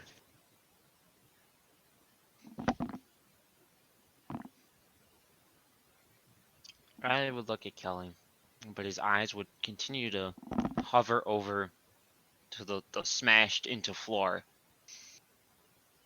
And then look back at Kelly and be like, what's up? Kelly just kind of goes. Kelly looks back and just goes. It has this like fearful look on her face. I think I know what was in this jar. Oh, You said that you guys are pretty mantis-like, correct? Mom is, yes. I am not entirely mantis. That's What? true, but Yeah. do you know whether or not your mom has that tendency of going after the actual heads of certain folks? Riley would think. It's possible. Kelly looks at Trevor. What was part of the chorus again about the jar by the door? Something about a face. And this smells like the stuff of rotting meat, like when the meat goes bad down by the butchers. Yeah, I'm gonna just stay on the porch here then. Nope. Do not need to. Nope. Trevor's not going in there. Not But losing breakfast. Thank you very Trevor, much. you have the gloves. He's staying outside where the wind whisks the scent away before it has to get to him. Not losing breakfast. Thank you very much. No thanks. Riley would look back towards the church. In the general direction, obviously, since he's inside. Yeah. And then look back at Kelly and be like, not sure how long sermon goes for, but working on borrowed time as is. Mom's current state does not allow patience. Well, she's apparently being very patient at the current state of things. Mom not want to make a scene. Yeah, Second that last person walks out, it's go time. Mhm. that means we have to run in. Kind of a plan, yeah. Yeah. I know, and that's what I'm thinking as well. Because if your mom's surprisingly being patient about this to keep the attention of the whole town at bay, uh, most likely she's waiting for everybody to leave so she can get to Father Mackenzie. Maybe possible if we sneak in to church, hide in long chairs, and wait till everyone leaves, and then get Mom when least expect it. Is a long shot, It's but a long shot, but sure, and even if we get caught, we can just say we got sidetracked by something. Hmm. And we were apologetic on being late to church, or something like that. Kelly gets up and walks over to the church again. And Kelly looks like the others and go, go to church, find God. Take me to church. Kelly just kind of lightly pats Gray on the back in a jokingly manner. Okay, let's go to church. Hmm. Let's see if we can sneak in without the guys noticing or being yelled at.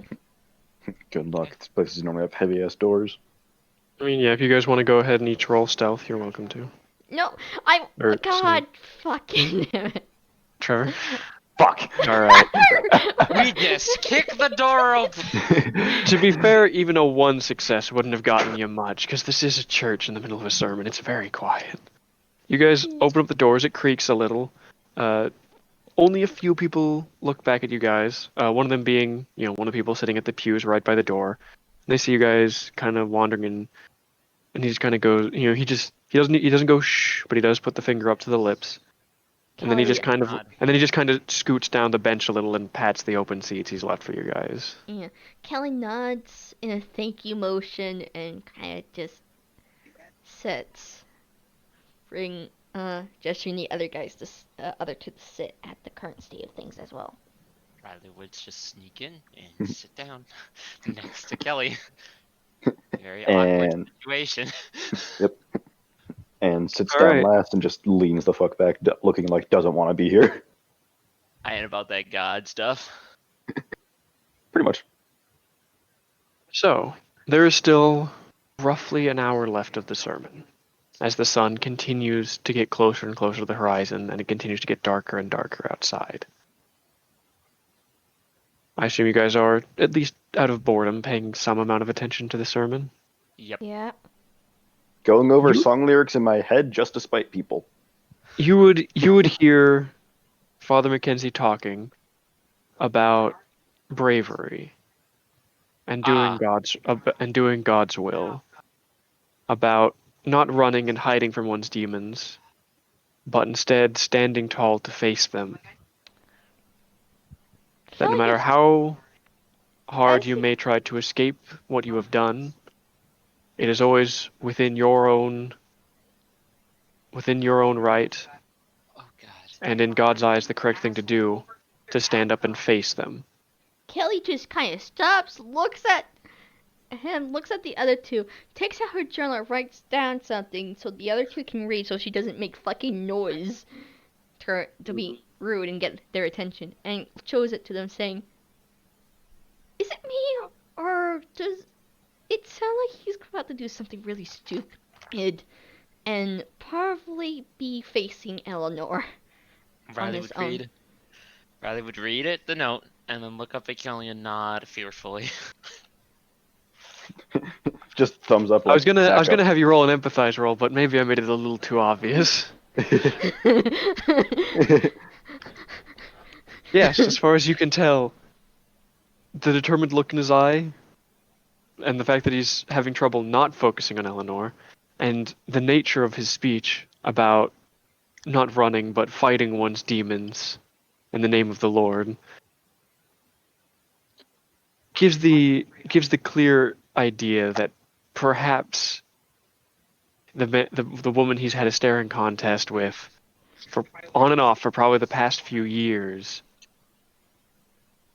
might be subject to his ire, Kelly just and kinda- he may soon have an idea of how to, and he may soon attempt to deal with her in some way. Kelly just kind of. This man's got a 44 Magnum in his Bible. Kelly kind of face palms a little bit on realizing this.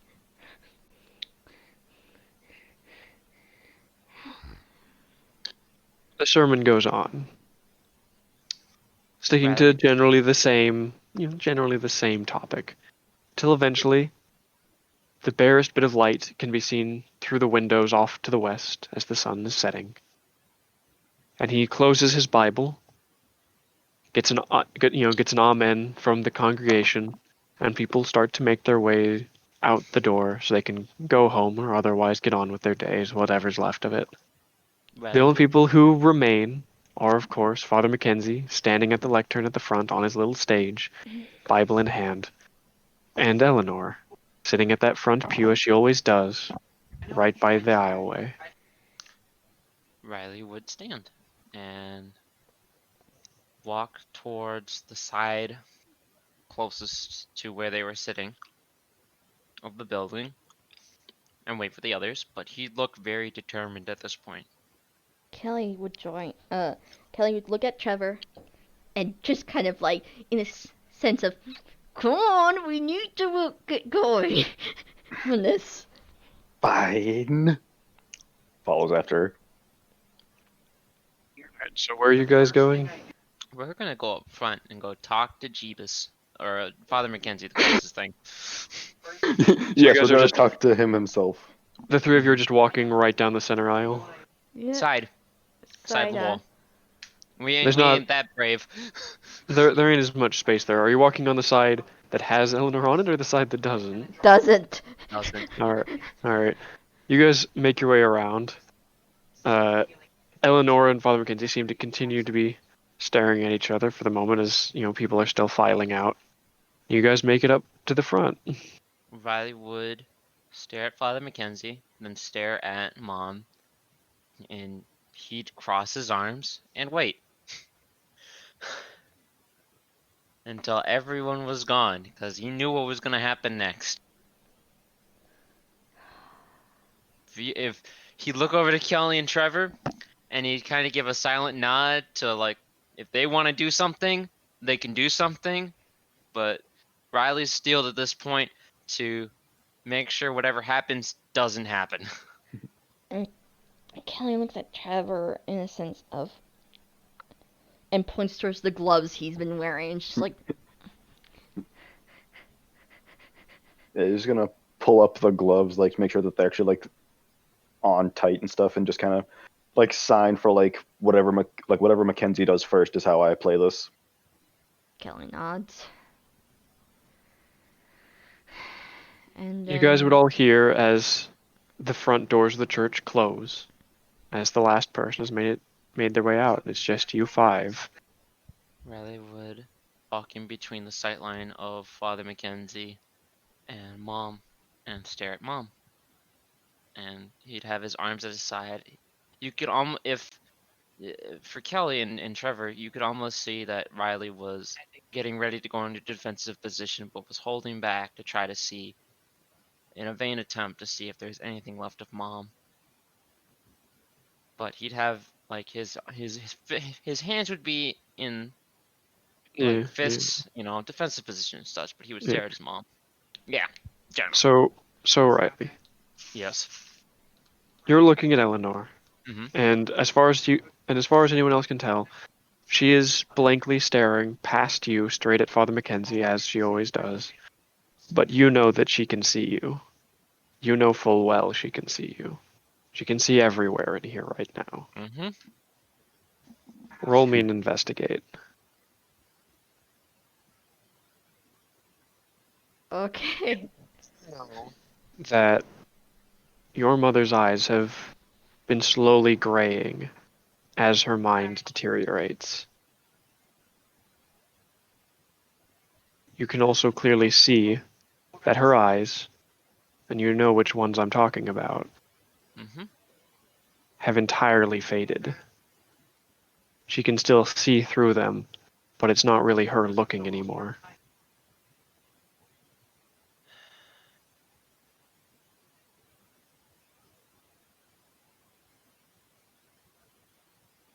Whether it brings you any peace or not, you are near entirely aware that the woman who was your mother passed away during the night, and this is not her. So this is how it's going to be. Okay. All right. Okay. Riley would roll up his sleeves, and he'd get into a defensive stance. The pastor kind of clears his throat. I believe it would be best if you children went home for the day. Your families probably miss you. No. I can assure you, my family's here, but one of them is gone. And he'd clench his fists. Mr. Respawn, if you'd like to describe what happens next, is up to you. You doing the thing? I'm doing the thing. All right. I hope you've thought through the given situation you're in for doing this. But if you're Listen. certain, Listen, at this point, my mom just died. And I'm gonna make sure she died for her cause, nothing else. so Trevor, Kelly, you guys can kind of see, you have a slightly turned but mostly side profile of Riley at the moment, Mm-hmm. as he's standing between Eleanor, sitting there calmly, as far as anyone can tell, and Father Mackenzie, still standing up on a stage, still behind his lectern, seemingly perhaps a little irritable, but maintaining a calm exterior, calm and composed. But you can see, as parts of Riley's forearm start to like shift and pulse and kind of try to push. And quite suddenly, a strip of flesh along one of his forearms flicks out, with a section of bone along the inside of the curve that almost seems sharp. And a moment later, the other forearm flicks out the same way.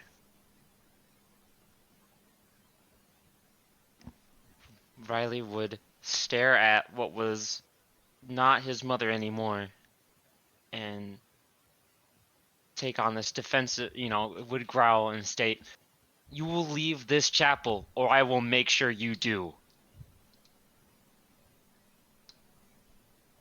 And he would stand there. Riley, roll me an... Well, actually, anyone who's... Just everyone, how about? Roll me an investigate real quick. So, Riley, you would not notice, which is probably the most unfortunate part. Oof. Yikes. If Father Mackenzie's about to do something, Kelly's gonna run in and fucking try to deal with this fuck. Kelly, Yeah. you can fully notice that Eleanor seems to be making no motion at all. She is stock still as a statue, despite what Riley has said and the way he is, now flaring out a pair of arm scythes. Mm-hmm. And otherwise taking up a kind of, combative stance. However, you can hear the floorboards under Eleanor creaking slightly. Trevor, you not only notice this about Eleanor, but you also notice that So, Father Mackenzie has had both hands on his Bible, keeping it closed and standing upright on his lectern. He does have a 44. However, Mhm. that is what he's done up to this point, the point where I'm now describing. So, one of his the hand that is not on the side that Eleanor can see of the book, has slowly slid its way down and is reaching into an open space under the lectern. And it seems like he's reaching for something. Carefully and slowly, not with intent to do anything yet, but preparing himself. Hmm. Riley I- would. Riley would kind of just scan his surroundings. I'm gonna guess I need an investigate roll for that, but we're gonna commit to the scan. All right. Go ahead and investigate. What is it you're looking for in particular? Because you can see Oh! Anything everything. anything All right. else that I should All right. know as of right now. All right, Riley. If my eyes, I actually, yeah. Before I investigate, take off the bandana. At this point, we're going. We out here. I need We all out my here. vision for this. My word, it's almost like you roll better when you actually have your eyes uncovered. Anyways, so It's like you see better. without the I'll partial blindfold. slowly break things down in almost like a slow motion.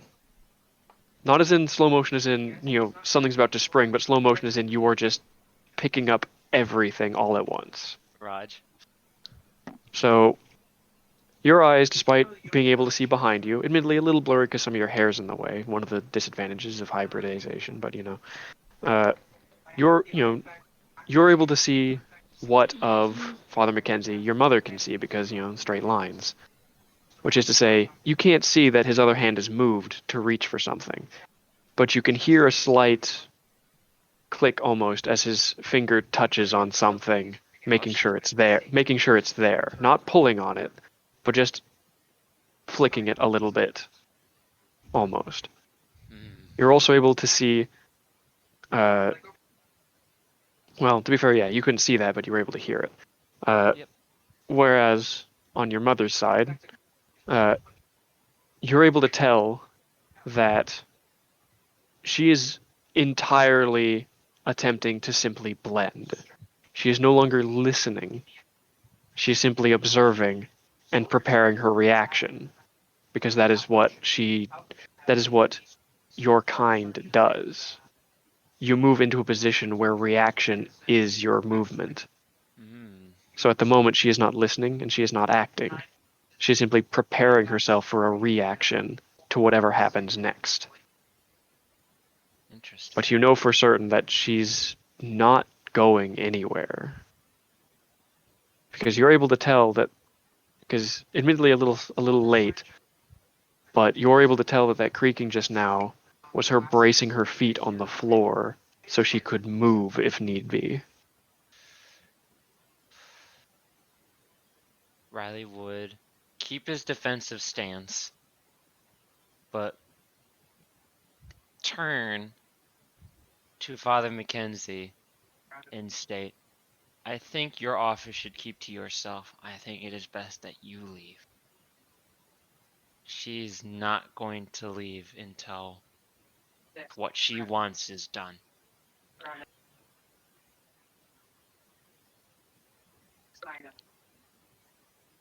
And he turned back and looked at the husk of his mother. Could you give me something like Empathize? empathize would be to read him. Let's go with charm to convince him to do that. And I'm also going to assume that Nope. I'm going to assume that you're trying to be somewhat careful and not let him see the arm scythes. Yep, try my best here. Alright, I'm not going to make you sneak roll for that, because a person's torso is usually big enough for that, and I'm assuming you're keeping your arms kind of together in front of you. Mm-hmm. He's not convinced by you. Okay. Hey, Bard. Do Trevor? something. I was about to Do say, it. I mean, I was actually fucking about to do something when he noticed the whole reaching for the hand thing, which is he's gonna walk ahead. up to the podium on the side that Eleanor can't fully see, and just kind of facing at Father Mackenzie and just being like, "This really is best left to family matters." You're And- gonna do the charm thing that you've built yourself to do? You know what? You know what? I will take it. It's a higher difficulty than that, but you know what? I'll take it just because of the way things are playing out. How it be? So Father Mackenzie kind of looks at you, Trevor, and he almost seems a little sad, even. Oh my god. Not sad that he couldn't do what he feels he needs to do, but sad that he is at the point that he felt like this was what needed to happen. Not sad that he couldn't do it. It's the fact he had to do it. Is why he said. Yes. Gotcha. It's not that he doesn't feel like he needs. Well, it's not that he wants to. It's that he feels that he has been put in a position where this is the only way forward anymore. Right. Yeah. Technically, that should have been an empathize roll, but just fucking. I'm just having fun here. Yeah. It's tense. I love it. But you can see as he. Actually, give me an investigate to see if you notice it, because you are close to him, and this is like below sight lines. You Okay. got this. I believe in you. This No. is- Kelly would Trevor, actually be kind of close by to Trevor. In the I'll, sense okay, of- I'll give you that, Kelly. You can get an investigate. There So, you go. so Kelly, you're able to notice as he pulls a shotgun from underneath the lectern and kind of hides it in his robes, and slowly starts to shuffle back towards the staff door, away from all this. Okay. He had a Knew it. barrel on hand. Motherfucker had a shot off. Shot off? Sawed off. Sawed off. It was just a standard pump shotgun, Okay, yeah. very Wow. easy to get from the hunting store in town. Oh yeah. We have one of those. Recent purchase. Ah, I see. Clearly. Riley But would. he moves back, and Riley, because you're right next to her, I'm not gonna make you roll for it or anything, but you can clearly tell that Eleanor's attention is following him for the most part, as he moves out of sight. Riley looks back at the again, the husk of his mom, and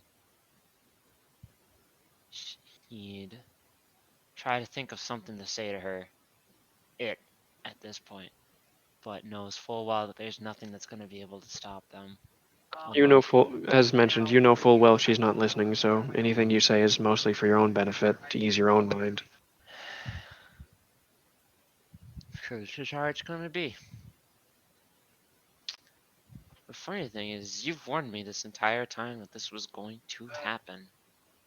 But now that it's come to it, why am I still surprised? Why am I still upset? Maybe that's just the human part of me. The funny thing is, I'd usually go to you if I were to have these issues, but I don't have anyone anymore. Even though you're right here, but you're not, are you?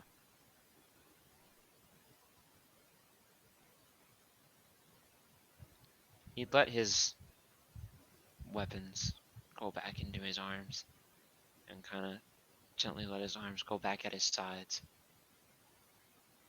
and just stand there and look at her. Just Outside, the sun dips below the horizon and things go dark. The lights in the church are still on, of course, but the sun is left.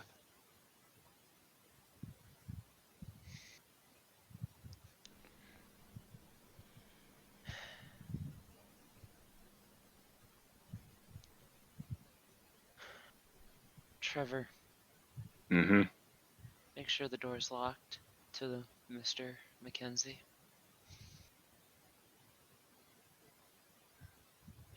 She's not gonna get him today. Not today. He's just gonna plant himself in the close the door and make sure to just plant himself in the doorway. Good enough. He'd look at, again, the husk and just pray and hope that the animal instincts would kick in, knowing full well that it would be 3 against 1, possibly 4 against 1, and have her retreat just for today.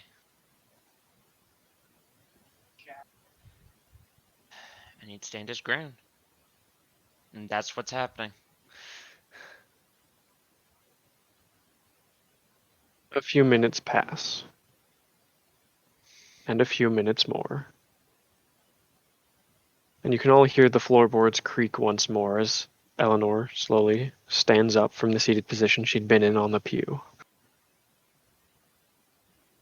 And then slowly, step by step, moves back down the aisleway towards the main doors of the church.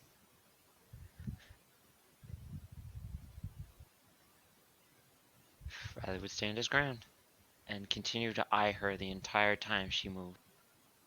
But he'd keep his passive-aggressive stance.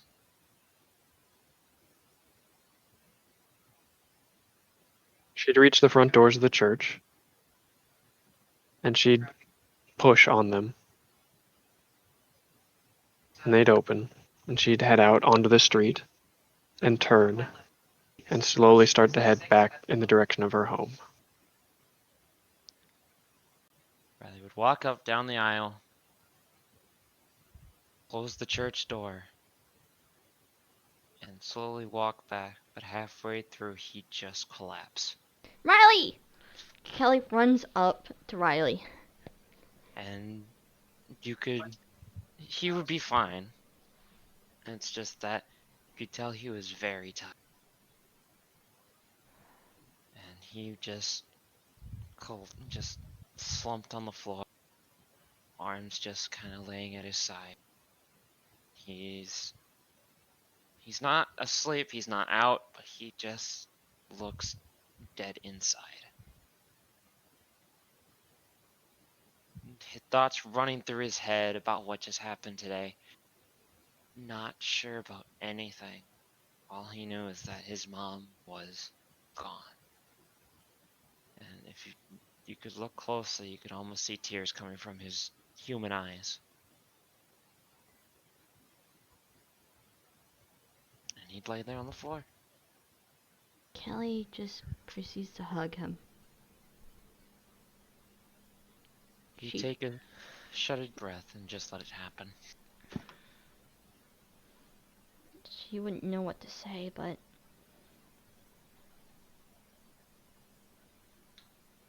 she would just silently hug him.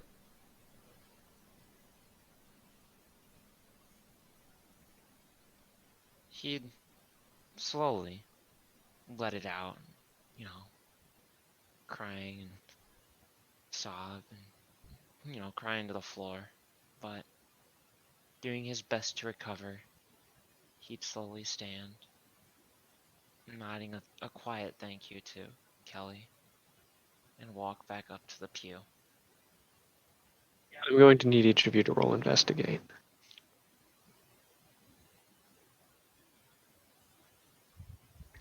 You all would notice that just even in the low light, with the moon slowly rising and giving off its light, a strange shadow seems to pass over the windows along the side of the church.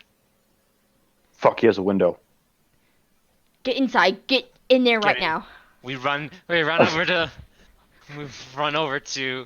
the door, So- I guess, and we're Yeah, running I'm in into- that. Yeah, Trevor's in that doorway anyway, so we can just immediately try opening it. All right, it is locked. Shit. Riley, from the full force of running from where he was to the door, yelling, "Trevor, get out of the way!" Fuck this Bash shit. into the door. And bash into the door. Give me force. Raj. All right, you manage to bust the door open. Hella. Oh shit, wait, he's got a shotgun. He busts the door open. Do I see anything in the room? Is he even in there? Father Mackenzie is right there with the light silhouetting him from behind, and he's got a shotgun pointed at your head. Oh, hello. Get away from the window. Kelly would run in, screaming that. Yep, Riley would just slowly get up and be like, "You might want to get out of here."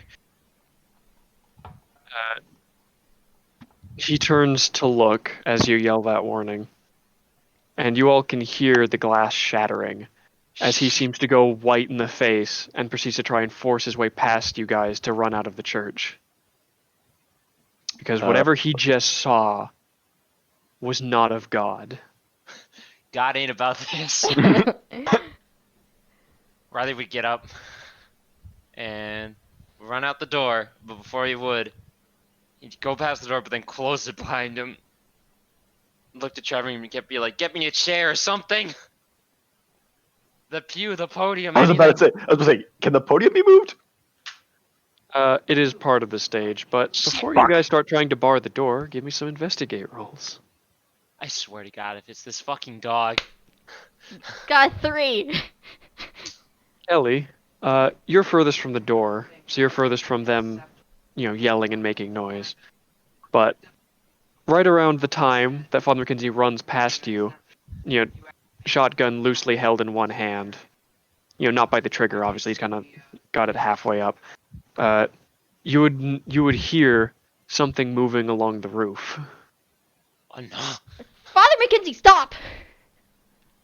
He kind of skids to a halt, like 7 to 8 feet from the front doors of the church, and looks back at you, clearly like scared, horrified even.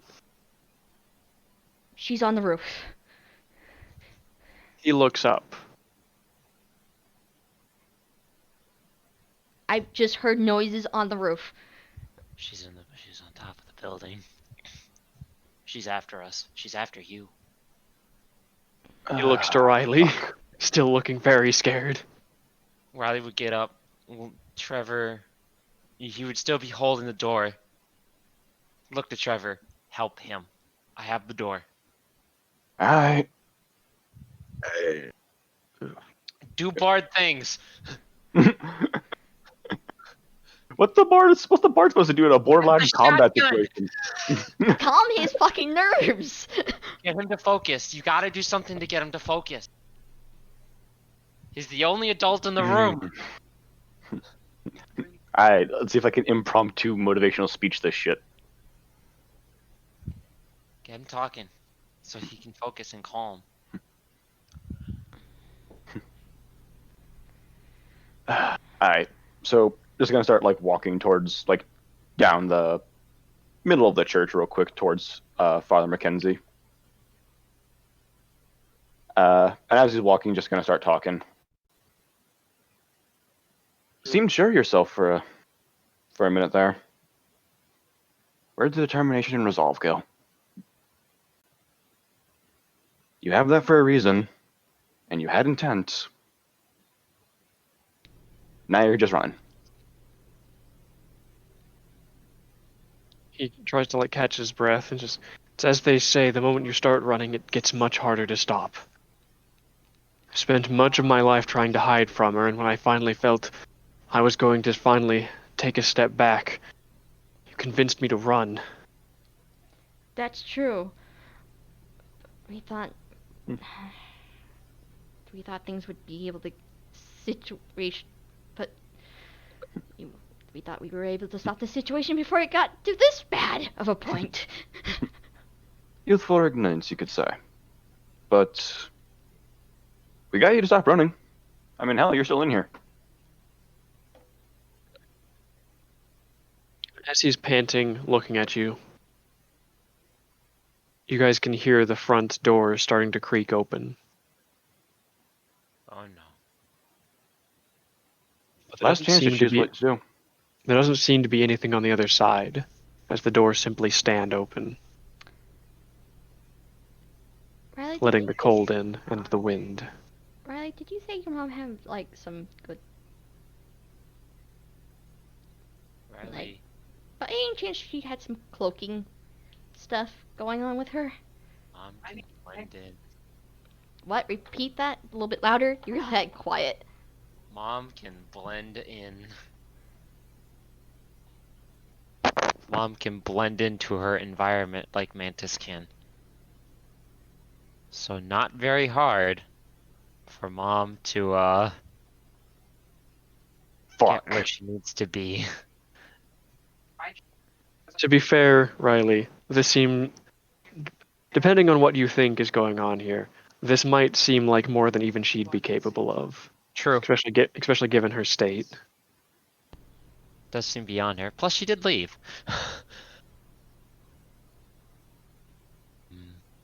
Not like Mom, though, to come back. Mom's smart. Well, what's left of Mom's smart. Then what? Kelly looks at the. Church is at the edge of the woods. Kelly just looks over at Trevor with a "you got to be kidding me" expression. Oh. And he just says that looking back at her wide-eyed, like, ah, fuck. I'm going to investigate to see if Kelly noticed anything. Go ahead. Oh! Holy Oh. shit! Kelly, What the hell is that? Kelly.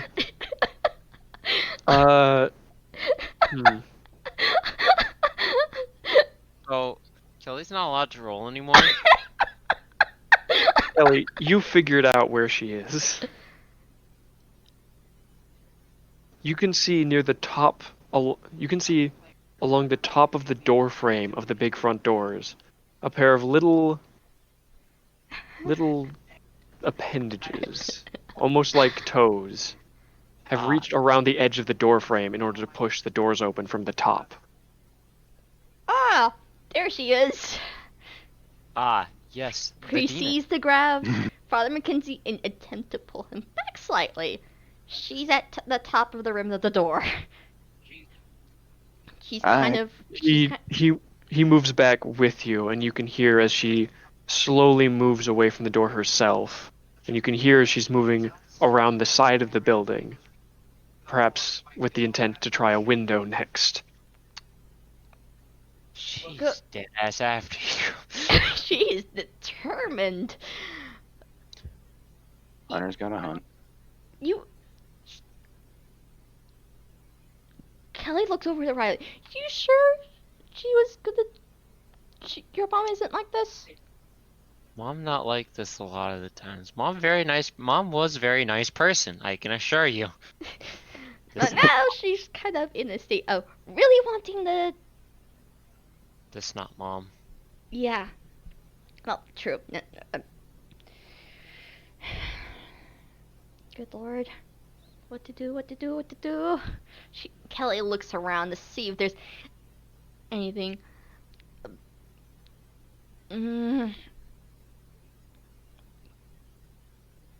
Kelly proceeds to look around more to see if there's anything that could help them in the situation. Riley, there's no Okay, use. There's no use at the door. With 6 investigate, I will mention something you have noticed about her behavior. Mm-hmm. She is most certainly after Father Mackenzie. Anytime he moves, she moves to get closer to where he is. However, as with before, she has no intention of making a move near Riley or Trevor. Meaning that for some reason, though it's a little more obvious in Riley's case, she considers them threats and is going to be careful around them. Riley would let go of the door knowing full well that him being there isn't going to be much use and kind of just defensively Kelly looks over to Father Mackenzie. He looks back. He's still spooked, and even more so. Riley, Trevor. Mm-hmm. Her main focus is on him. Right. And she's trying to make it so, and she's not either paying attention to you two, or she sees you as a threat and does not want you two to notice where she is. Riley would slowly walk up to Father Mackenzie and kind of just stick around him to test this theory. So Riley, you're staying next to Father Mackenzie at the moment? Yep. So all right. Blast me in the fucking face. So Oogies, this will be the last bit of help I give you from that 6. Mm-hmm. But you can see one of her little feet along the edge of the window she had moved to. but she is making no move to break it or otherwise progress now that Riley is standing next to Father Mackenzie, as though she's waiting. Yeah, she's waiting for him to basically be unguarded, in a sense of things, by you two. Oh, Oh.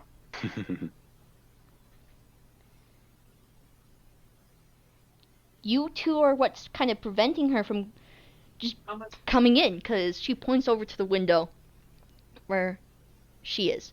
She's With right Kelly there. pointing it out, all of the others there can see that one very recognizably insectoid foot standing on the edge of the window. yep, that's Mama's foot. Yeah. All right. So she has her eyes set on Father Mackenzie, but due to you two being around him, she can't approach because she somehow sees you two as threats. So how get out? What do? She's avoiding us. Bodyguards?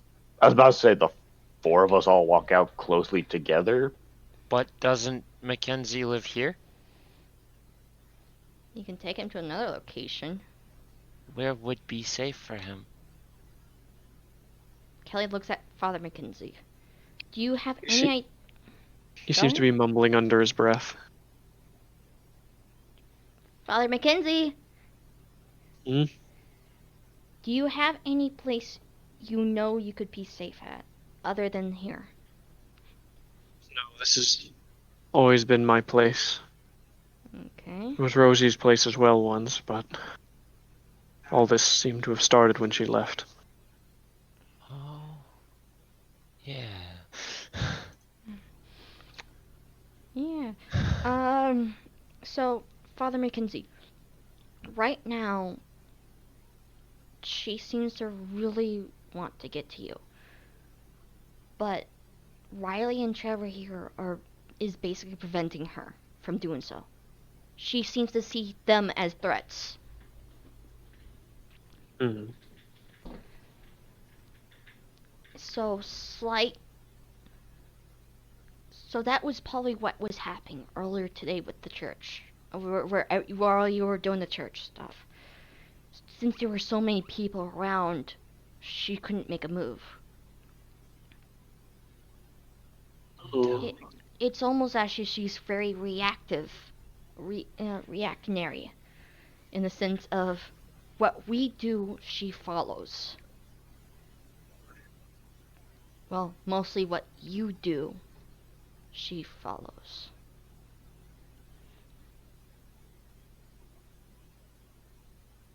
The question is, what do now? She's not going to stop until we leave. Or until you're dead. At least that's what I'm assuming that she's going to do. Kelly stops and thinks for a moment. Not unless he lets the sentence hang.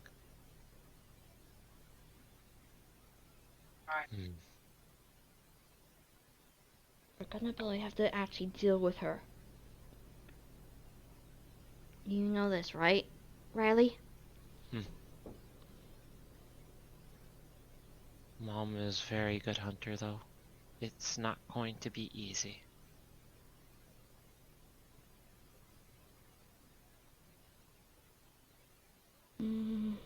But if we work together, it's possible. Kelly walks back and forth a little bit, trying to think on where they should go, where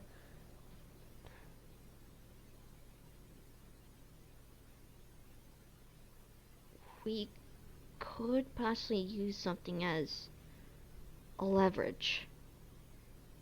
But the problem is, it's on the other side of town. There's Shadowboxer. Hmm. That thing is still physical.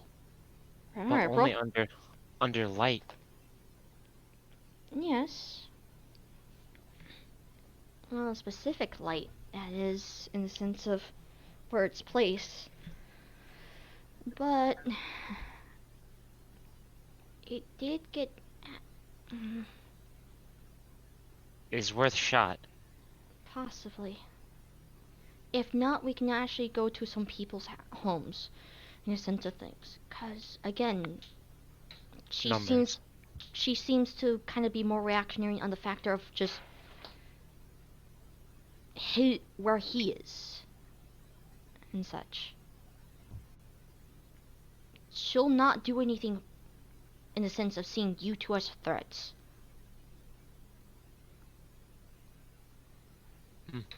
My guess is she looks at Trevor.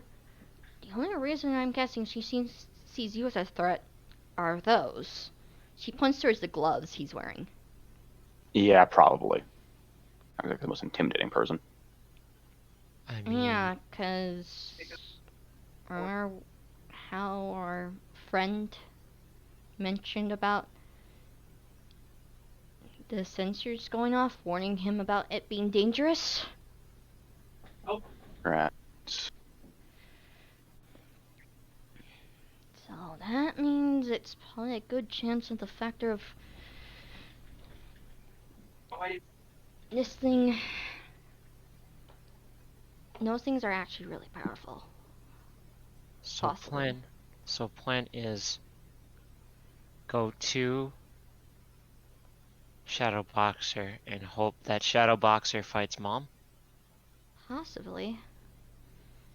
As Yeah. long as we're able to get from point A to point B, we have chance. Yeah. But not only that, but it would be kind of a more open area for us to do stuff in. Right now, we're kind of at a disadvantage on location-wise. Would be good time for Allison to come in. But we worked with what we got. She probably got a cold. Or something. Let's see if we can make it to the street lamp. You two stay close to him. Yeah. Father Mackenzie. You're ready for a long walk? I don't suppose there's much option. Okay. Don't worry. Then Kelly gestures the guys. And Let's get moving. yep, let's get moving. So you guys move out the front of the church with Father Mackenzie. Mm-hmm. Yep. Roll me investigate as you walk out the front. Come on, Trevor. Alright. It's not going to be difficult, but Father Mackenzie doesn't notice. But the other three of you, as you guys are walking out the front doors, you notice that there's a little bit of an odd shadow on the ground, and those of you who look up will notice that Eleanor, looking perfectly normal, as normal as she ever looks, is standing on the wall above the door, staring down at you guys. Ah. Okay then. Riley would. Like I said, stay close to him.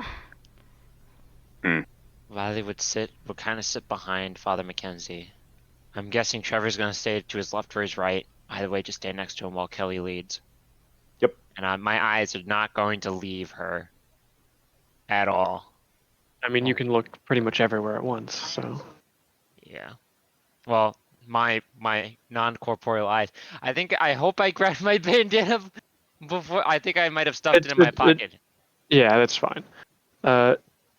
As you guys are walking along, those who are watching, which is to say at least Riley, because he kind of has to, whether he wanted to or not. Riley, you can see as your mother is using the full extent of her legs, all four, and with their incredible reach, considering she is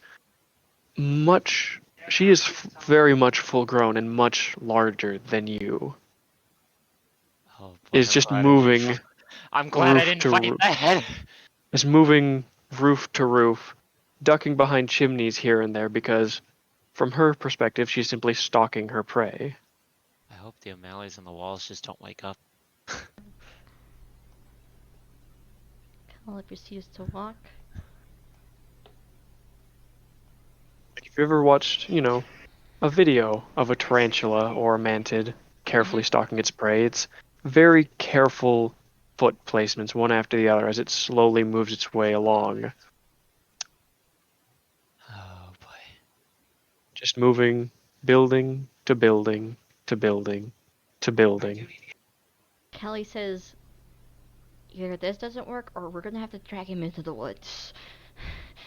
If the woods will be any better. With the thing that's in there, that remember, our friend kind of tried going to a certain place and he got intercepted. So that means there's a big hunter in there. So most likely there's a chance of it not liking your mom too much, or you. I think it's like anyone interpreting its domain. Yeah. So what I assume is what you drew is what it looks like. I have no clue. Listen, we trying our best out here, alright? You can see as she moves from the top of the electronics store to the wall of the building Kelly lives in, and then around the side. Well, at least you didn't destroy your house. Yeah. Kelly approaches, gets closer to the shadow boxer. I'm watching you, mother. Kelly, give me an investigate since you're the one looking at the shadow boxer at the moment. Alright, so you can see that the shadow boxer is not in its usual stance and What? seems to be focused on something. Not you guys, but seems to be staring above your guys' heads towards, roughly where Eleanor is currently. Kelly just went. Called it. Come on, let's Um, move. let's move to the other side of the street where she actually has to get down. Watch her leap from the pet store over to Robert Henderson's house.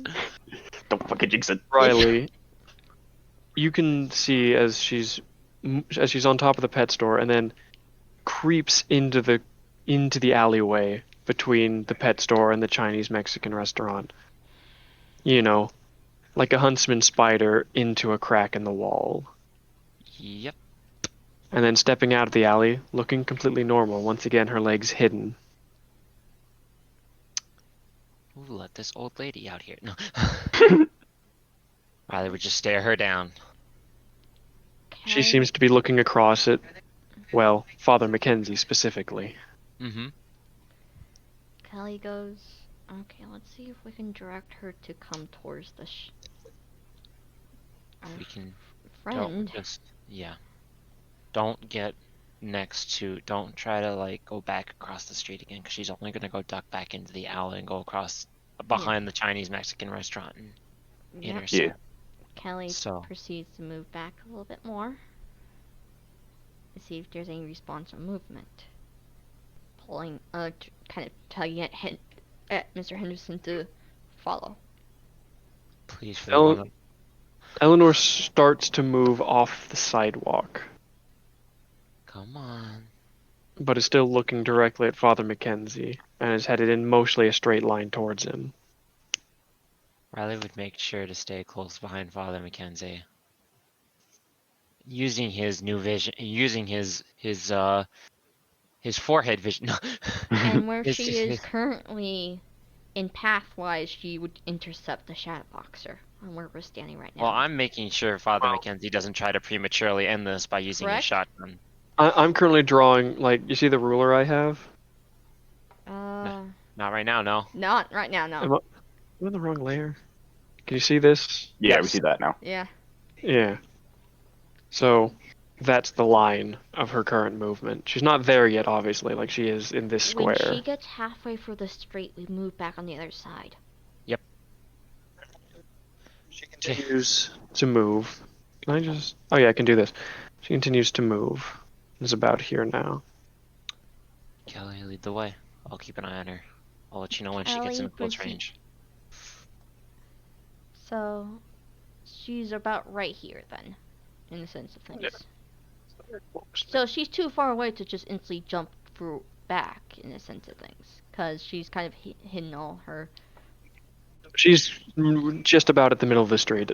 Let's not assume how far she can leap if she wishes. Yeah, that's true. Let's not have that in our brains. Yeah, but Kelly proceeds to calmly take him over slowly enough to the other side.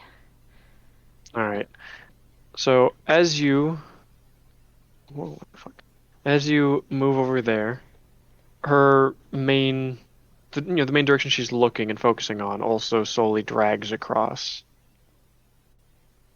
And it seems and she reaches, around about there or so, and she stops. Just a few feet from the edge of the light. And you all can see as the Shadow Boxer slowly rolls their shoulders, rolls their neck, crouches a little bit to get their legs bent, and starts to do that, that signature kind of hopping back and forth, foot to foot, boxing stance, looking right at Eleanor, and even putting one fist forward and doing a sort of come on sort of gesture. Bring it, bitch. Eleanor, and this first part anyways, of this, is something that only really Riley would recognize through that sort of ancestral memory he's been getting visions of once in a while. You recognize something about the stance Eleanor is in. The way that her body reacts. It is something that only happens in, her species / your species to a degree, when they encounter another one. And it's basically the prologue to a territorial dispute. Ah. Yes. Which is to say, your mother sees even you, Father Mackenzie, and your two friends as slightly dangerous, but still prey animals. But this thing, she considers an equal, and a potential actual threat to her life. Riley would lean over to Kelly and Trevor and Father Mackenzie. She's drawn in. She's caught. You would all get to watch, though slightly obscured by the Shadow Boxer, as Eleanor Rigby kind of just stops being Eleanor Rigby. Oh God. You would all watch as something shifts under the skirt of her dress, and the back of said skirt starts to kind of lift up as a large abdomen makes itself known. And the skirt even starts to rip along the edges as she starts to lift up off the ground, supported by 4 fairly large legs that were clearly folded multiple times over to keep her as low to the ground as she needed to be to mask herself as a person. This is followed by her wrists, as her hands just kind of flop uselessly. Her wrists moving up to her head and seeming to, sheerly through friction, pull and scratch at her face, causing it to dislodge rather easily, in fact, as more of that goo from the house, with that horrid stench getting let loose, as the face slips off, a sleek exoskeleton, and simply splats to the ground. More of those strange, preserving fluids seeming to spill forth from various parts as she continues to shed her human camouflage that she's been wearing. The shoulders of her dress ripping open and slowly working their way down the sleeves as her arms unfold into these massive mantid-like arms. The torso of her dress ripping open for the final segment that actually connects to her shoulders to be free. And standing before you in what very little remains of Eleanor Rigby's dress, and some of what might have once been her skin, preserved by this strange fluid, is a very large gray-eyed mantis. Oh, hello, mother. Lovely. Okay. Yeah, I can see why you're terrified of your own mom. Yeah, no. I'm gonna do a quick roll. She, That's gonna be in my nightmare tonight. That was fucking beautiful to watch. yeah, my species not exactly the prettiest, but Father Mackenzie nearly passes out.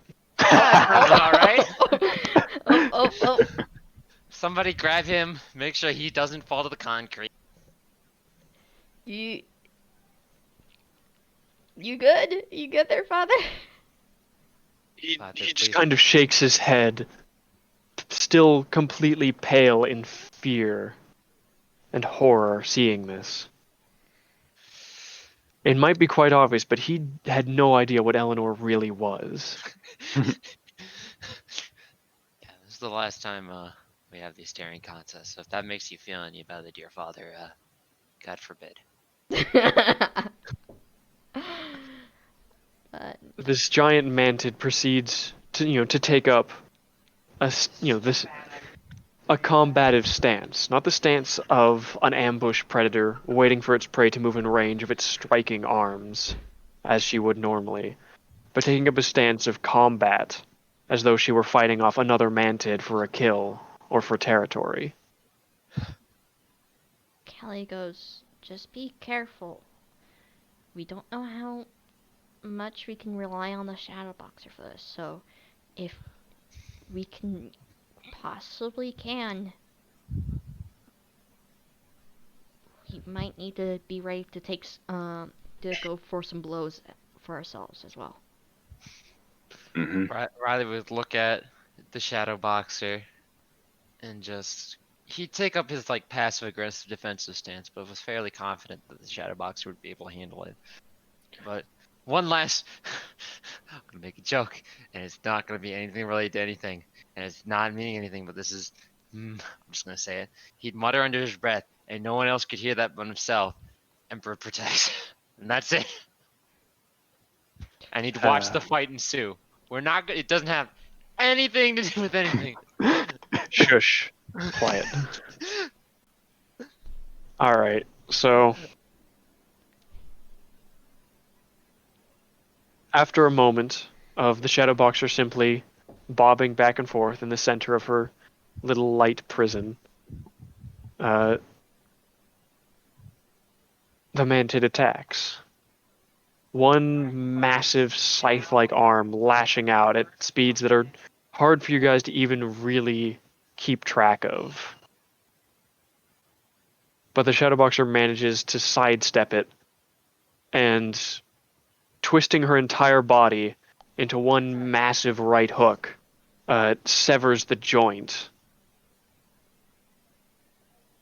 causing the scythe part of the mantid's arm to fall off. Yo, Trevor, don't you have those gloves? Yes, I'm wearing the actual ones, but I'm no fucking boxer. Yet. Watching with studious intent. Take notes, Bard. I will become combat bard, bet. The mantid's inner fluids leak a little, and again there's that putrid stench of death.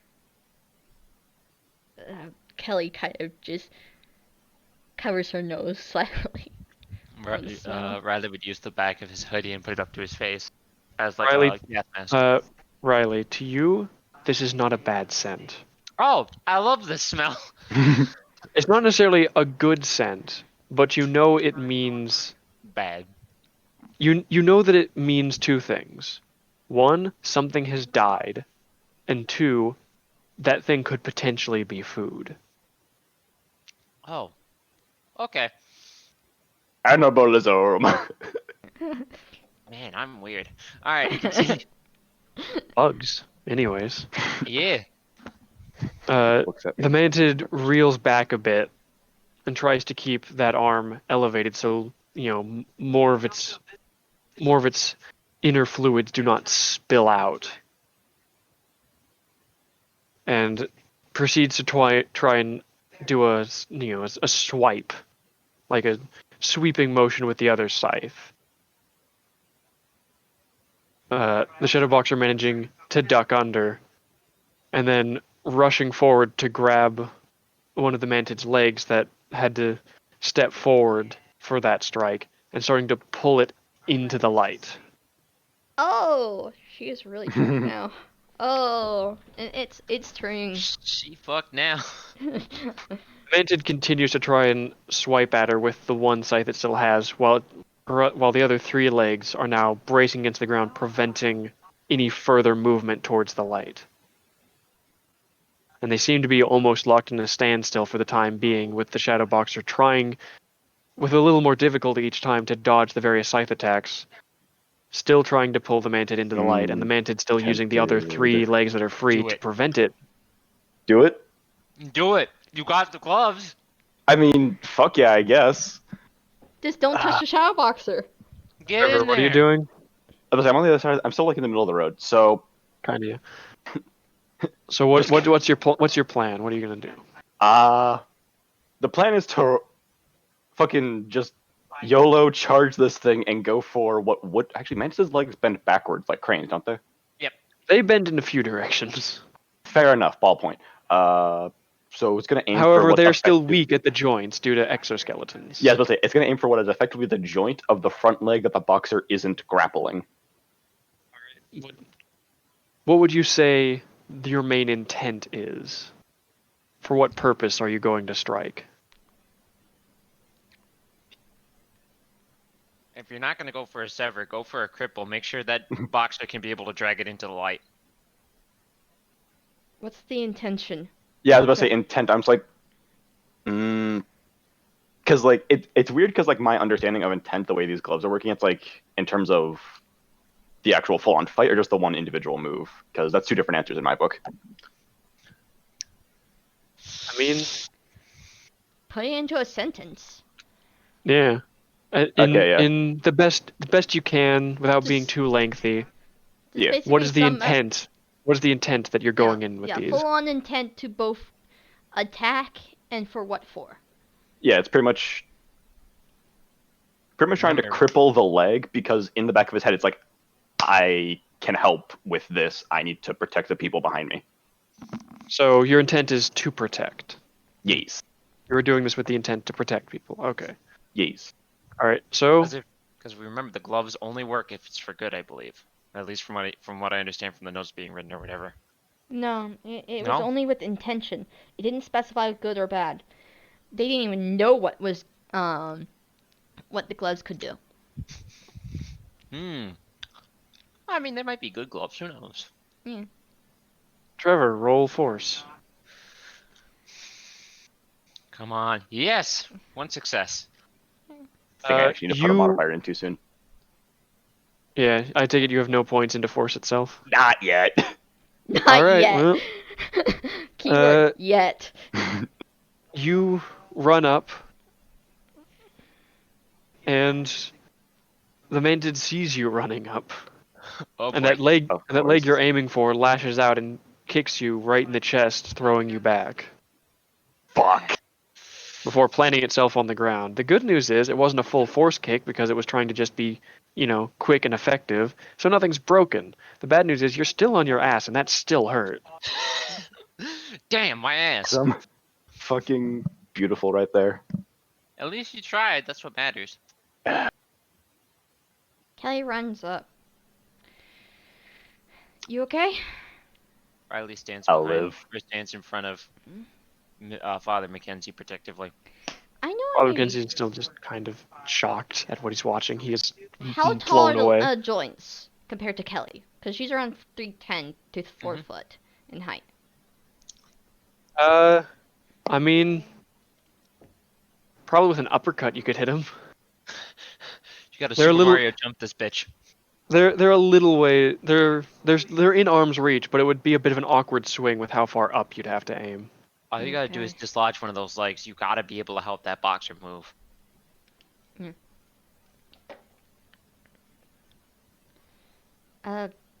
Trevor, Mm-hmm. you down to try it one more time? If not, I can see if I can. I can get put on my ass at least once more. Let's go. Just Trevor. fucking jumps up. All right, Trevor, you're gonna go take another swing. I take two. What's your- ready to get put what's on your- my ass? What's your Trevor, intent? Think of Are you helping getting the mantis into the light. Your intention is getting that thing, to cripple that thing. Trevor, do it for Trevor. Allison. Trevor, tell me in your best words what your intent is, and I'll let you know if you need to rephrase it in order to get the information I need.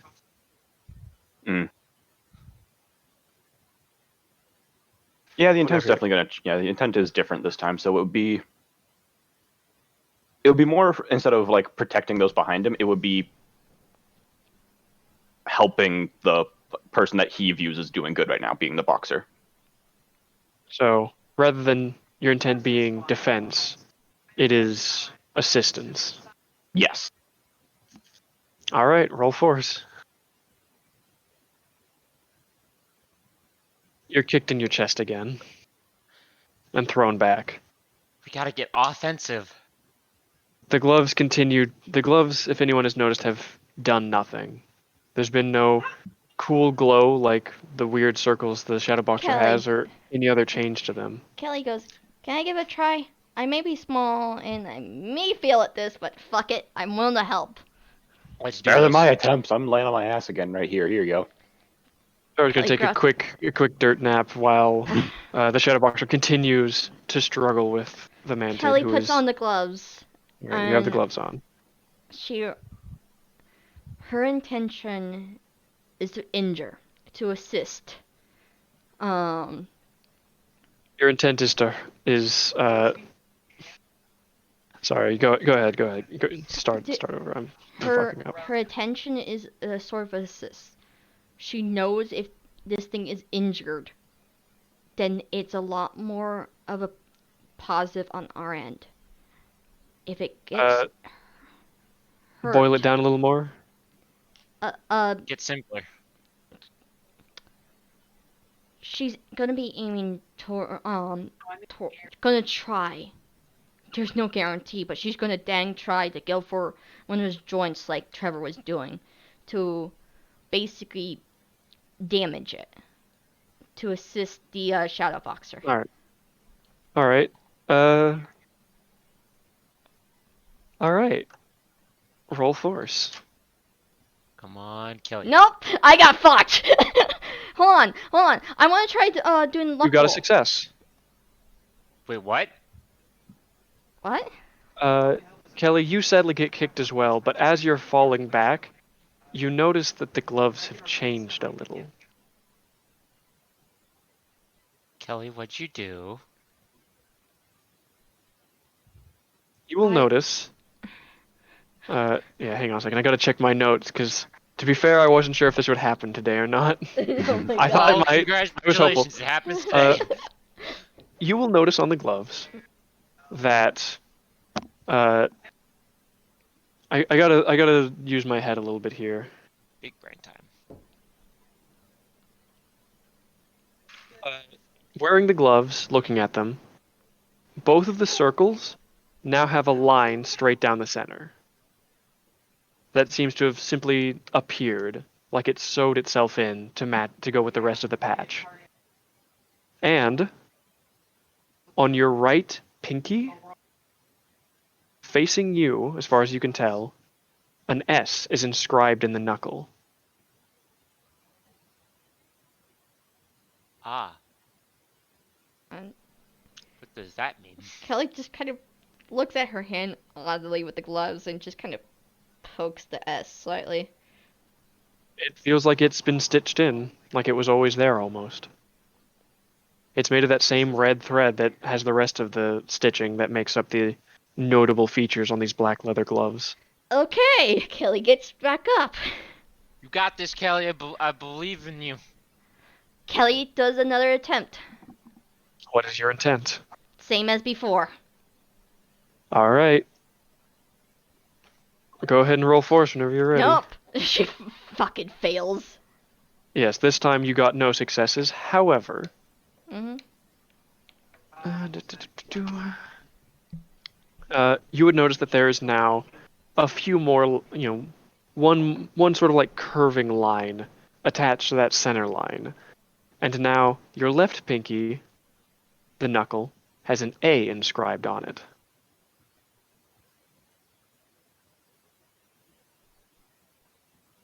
Hmm. Oh, I know how this thing works now. Oh shit. Trevor, Yeah. you think I can hand these back over to you? I'm gonna request you to have your intention focus on damaging this thing. Oh. Alright. Hurting this thing. It's still assisting. You still want the attention to assist the Shadowboxer. But instead of just crippling, aim for damaging. She hands the gloves over to him. Alright. See how this Love goes again. like it when you hurt things. Oh, fun. I can get destructive. Alright. Come on, Battle Barge. Let's see it.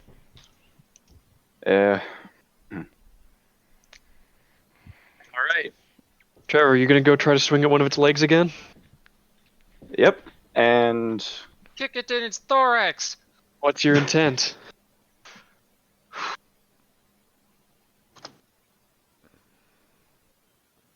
Kick its ass. I would say intent here is it isn't so much as like an objective in his head. It's literally just him picturing punching it and its leg shattering. That'll do. Punch it. Whenever you're ready, roll force. Ooh. Well, damn. That's a 2. That is in That's fact more- a 2. That is more than a 2. Oh, wait, what? He got a 4. It doubled! Because Kelly was having the gloves before and it basically charged it up. Also, another letter appears. Let me figure out which one real quick. On the left ring finger knuckle is another S. Alright. Do you want to describe what happens to the mantid's right foreleg? Because 4 successes is a lot. My guess is that leg is gone. Just the way you pictured it in your head, the entire leg seems to simply combust, So I see the. sending loose exoskeleton and goo across the street in the direction of the blow. So I I- see the gloves are chaotic neutral today. I think they're just Mantid- chaotic. The mantid giving off a shrill noise and starting to get pulled further into the light, as its back legs are still trying, though a bit more in vain now, to prevent it from being pulled. Its one scythe arm now also digging into the ground to try and hold it. Trevor, go for the scythe arm. I was planning on going for the same leg so it loses balance. Like the same back leg. It's up to you. Just let me know what your intent is and then roll force. Do you want to disable a weapon? One Punch Man it. I kind of already did. Do it again. Alright. Let's see. Just make sure your intent is creative.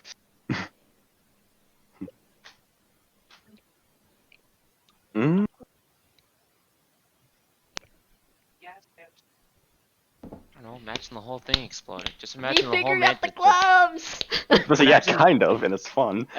Imagine. Do you understand? Do you understand now why I was worried that you guys might never actually figure out what they do? Because we they would never require fought they anything. would require us It's fighting. supposed to be. It's not just you guys fighting. It's if you guys ever did fight, it would be for good reasons, So for we'd the actually have- purposes of protecting people and helping people and assisting people, which is what you were doing. The gloves only really do what they're supposed to do when you're attacking something purely with the intent to hurt it. It's chaotic evil. Yeah, these are chaotic evil gloves. This is The beautiful. demon with soft hands picture. Is the gloves? Wait, so Oh. Trevor's the demon now? No. Trevor, you have soft hands? No. Shut the fuck up. Ah, God. You're like fingers. Boy, you'll also be very amused when you find out what the knuckles spell. I'm gonna be laughing if it says sassy. I mean, so far, okay. So if you hold up your hands, the backs of your hands facing your face, Mm. you guys currently have AS on left pinky, left ring finger, blank, blank, blank, blank, blank, right pinky finger is S. I think we'll Ethan. figure out the wording later. For right now, Trevor, kick its ass. So Trevor, Okay. what is your intent, and are you ready to roll force? I would say ready to roll. Intent is going to be. I would say fuck. He's just gonna stick with the same thing. Honestly, it's fucking linear thought process. Hey, it worked the first time. Time to try again. You're just gonna think about the thing you're going to hit exploding. Yes. All right, roll force. Come on. Oh. That's another 2! It's a 3 this time. It Alright. count, every letter it boosts it even more. My guy, you're literally a battle bard now. Congratulations. I have become the battle bard. Also, as far as letters, also by the way, the circle on the back of the gloves, the Mhm. symbols inside of it have been getting more and more intricate each time as well. But it's a little hard. It's impossible for me to properly describe what it looks like, and I'll probably just show you guys the finished thing once you guys do get that far. But anyways, right middle finger has an E on it on the knuckle.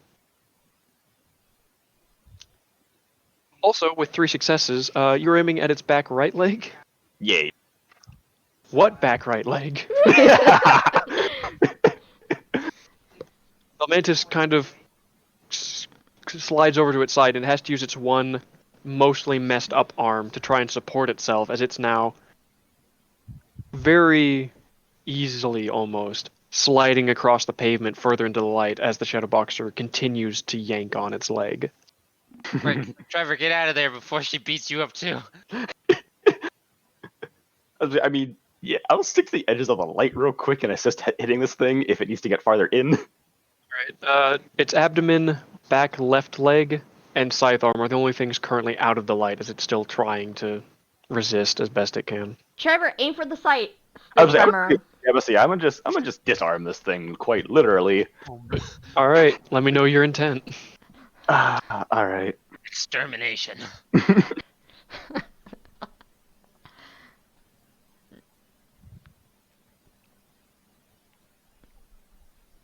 Fuck, that's a weird intent to be aiming for an arm with, but I'm tempted to go with it anyway. I mean, let me know what your intent is, and then roll force. Because my thought process here is obviously as this thing is like what is coming out of it is technically blood, so it's missing 3 out of the 6. So Well, remember, this thing's Yeah, it's missing- already- It's missing half of one arm and 2 of its legs. yeah, so like I'm sitting here thinking like, ah yes, 14-year-old child who doesn't understand bug anatomy full much, so it's like, if I punch this, would it bleed to death? Time to find out. So, did You know what like your intent what- is. It's weird for an arm to aim for this, but he's effectively trying to see if he can kill it by punching its arm off. All right. Go ahead and roll force. That's your intent.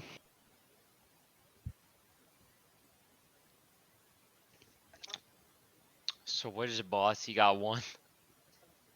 You got 4. You got 4? Hella. My guy. Oh wait, You're been hitting rolling a threes and pair of fours. dice for the gloves as well. I don't think he's Something. legal. He's legally allowed to state that. The left middle finger has an M on it. Yeah.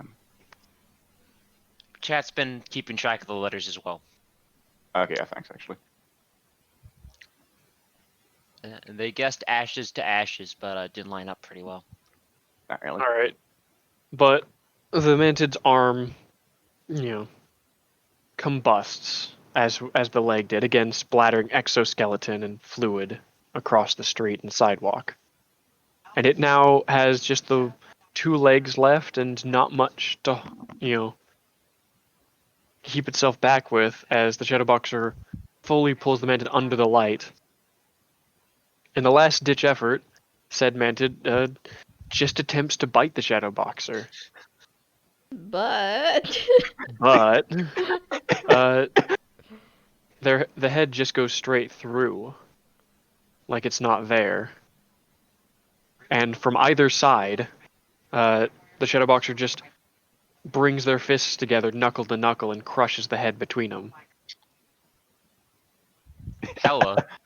And what's left of the mantid just kind of twitches and curls a little as its joints, no longer under the control of any sort of, brain, just kind of, So how are we gonna explain this to the local authorities? Father Mackenzie's just shocked by all of this still. Yeah, there's a 14-year-old kid in a shadow killing a giant fuck all mantis Yeah. real quick. Killing an alien. Trevor. Father Mackenzie, you haven't seen this in a movie before? So congratulations, all of you. That was the longest session. We're still continuing. Oh I was yeah. like, we ain't done yet, apparently. Yep. Yeah. Kelly comes, Uh, kind of like, before she goes over to Trevor, she kind of stops because the light Shadow Boxer. Trevor, get out of the light. Just walks over to the group, scooting at the edge of the light. The Shadow Boxer gives sort of like a very courteous, respectful bow to what's left of the mantid. Riley would sigh. Could the 3 of you roll investigate real quick? I Bonk. promise you it's not something that's going to try and kill you. Ah, uh, now. Kelly, Trevor, you hear some very light and slightly distant applause. What? If Kelly you look looks- over at Robert Henderson's house, he's out in his front yard clapping for you guys. Oh my god, Robert! Watching the whole thing. This man just watched Trevor fucking punch this thing's limbs off. Like, Kelly runs up to Robert and kind of like, Robert! Hello. So, that's something, isn't it? Yeah, so it turns out there's a lot more Stranger Things in town than we realize. Stranger Uh, Things, she said it. And, so, yeah. This is just some of the stuff we gotten ourselves into. How's your day? That used to be,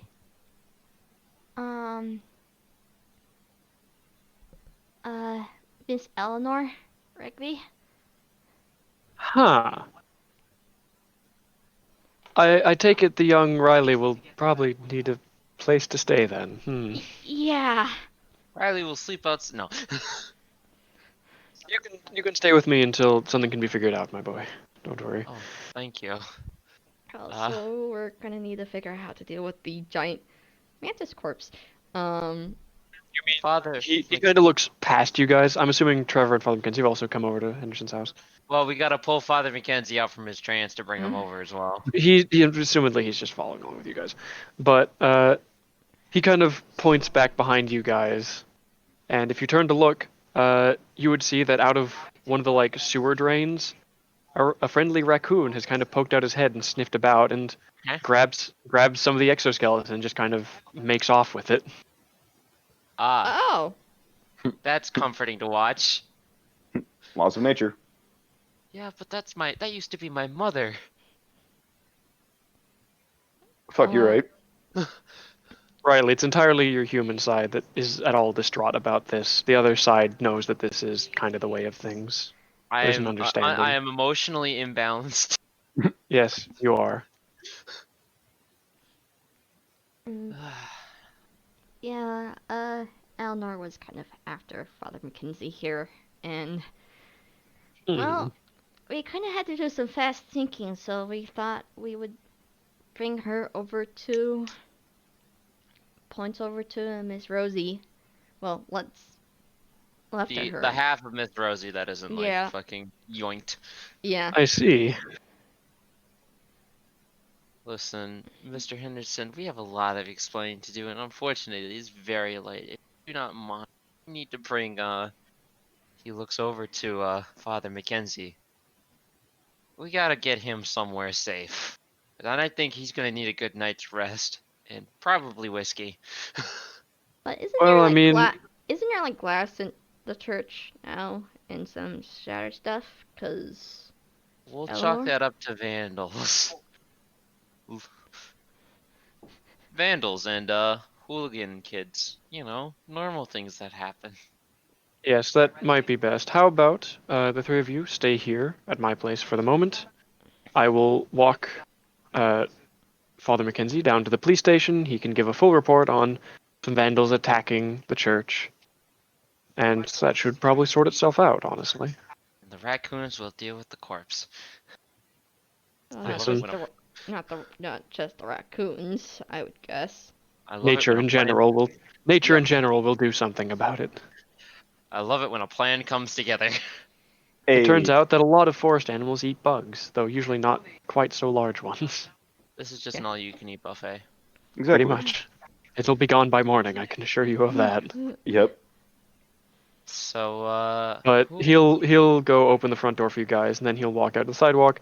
You know, loop one arm around one of Father Mackenzie's, who's still looking a bit shocked, just like, and just try to make comforting, light conversation with him as he walks him down towards the police station. So, who wants to tell Allison tomorrow? How do we even explain this to her? She was right. Great opener. I mean, kinda? Like half right. I'm willing to go halfway on this. Well, she didn't specify you were the alien. She just said there was aliens. Yeah, kinda. Oh. Yeah, so she was right. There were aliens among us, and now it's dead. Well, this one One. at least. Mm, Oh, Trevor. fuck, there's more. Yeah, you gotta think, Trevor. There's a lot more going on to this town. Remember, constant portals opening up and such like that. Mama said yeah, there right. were more. Mama said there was more from the ship. More from Fuck. the ship. Mama said they had come something about coming before us. And that they've been living on the grounds or something. I'm not entirely sure, and she never went into too much detail. But she noted that they were far dangerous and very aggressive, so we had to be careful. Predatory Hmm. animal that even Eleanor was scared of. That was not supposed to be here. Great, I'm gonna get put on my ass even more then. Kelly goes over and takes a look at Trevor's gloves. Now. Across the knuckles, here, I'll just copy paste it from my notes. Across the knuckles, here are the letters and such you'd be able to read so far. Just those 5. Interesting. Huh. In case you couldn't tell, thumbs don't count. Yeah. I figured. Yeah.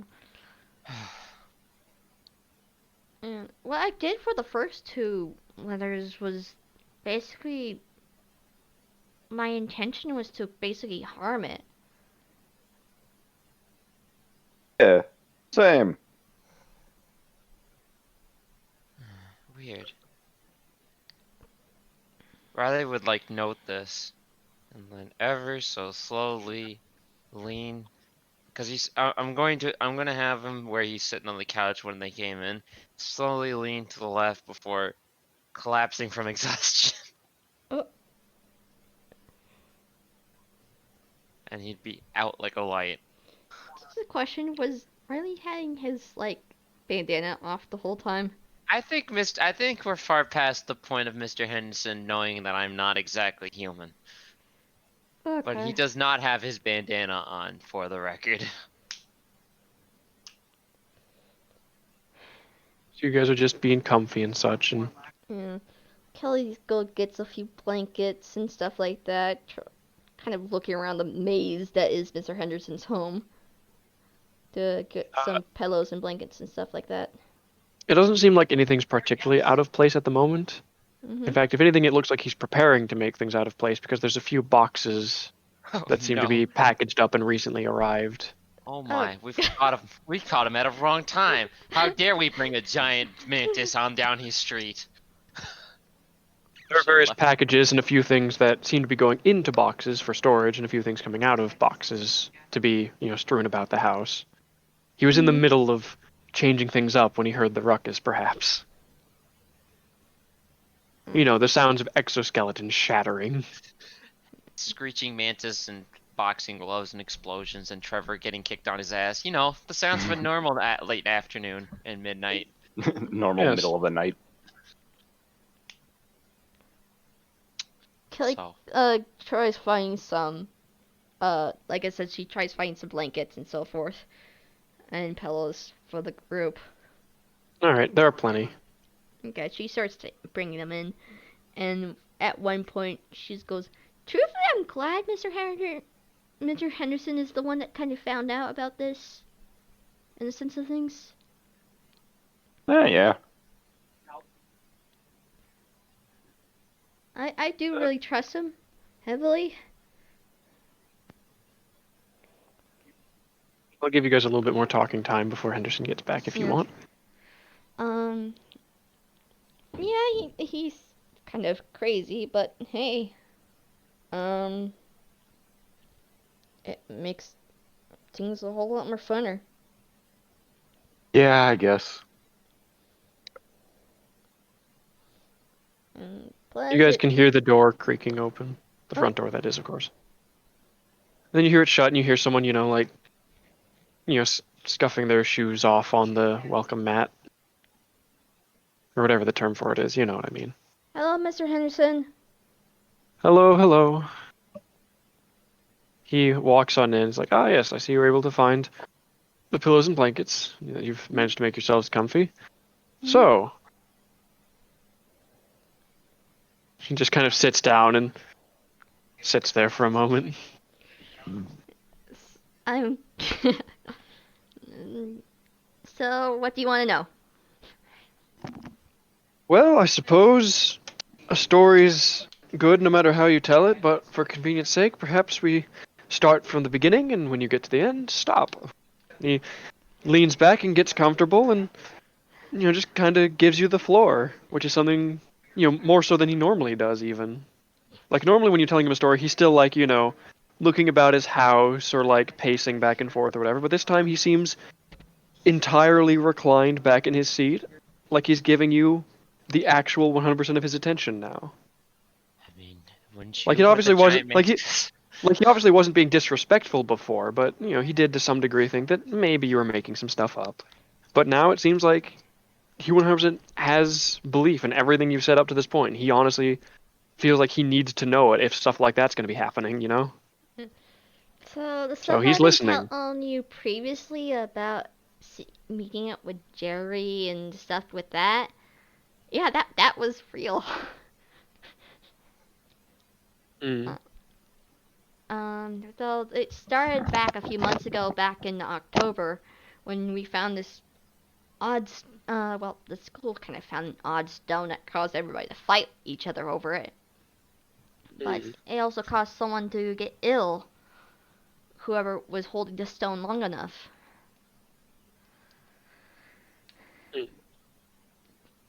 Things continued. We encountered these mist-like figures that look a lot like the shape of buffalo and they give us bad hallucinations if we kind of inhale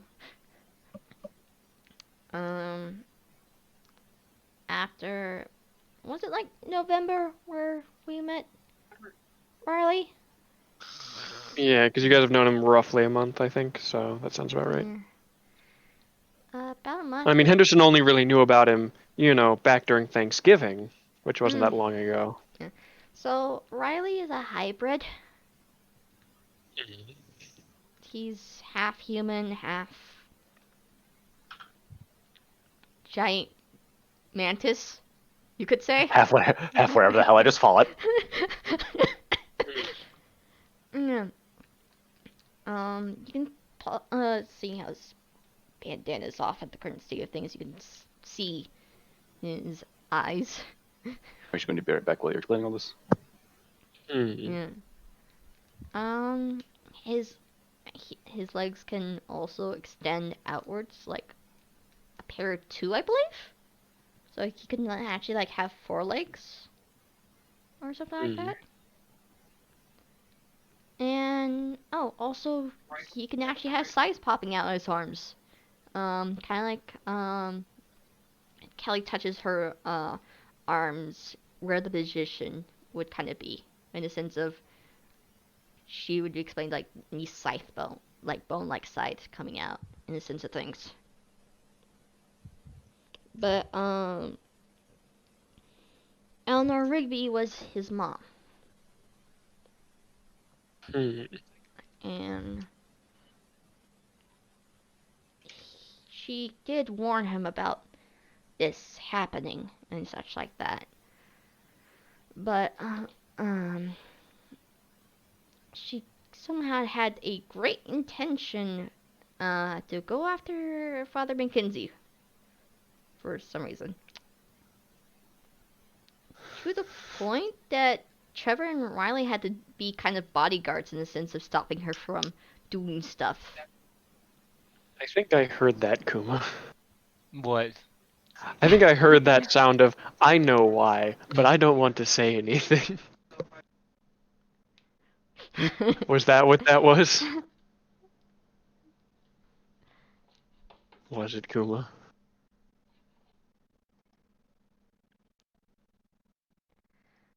Kuma, you there? He's trying to hide. Anyways. Also yesterday, we heard a loud roar. And in Kelly gently points to the general direction of where the now open now clearing is, quote unquote clearing. We found like something that caused a lot of damage to the forest to a certain extent, like the broken trees, so forth and so forth. And gotta figure out where Jerry is again, because he said he was gonna be going over to the lab, but we didn't see him at the lab today. Kelly rubs her hair a little bit, like rub her head and just messing up her hair even more. Yeah. But so we also found out what happened to the other two.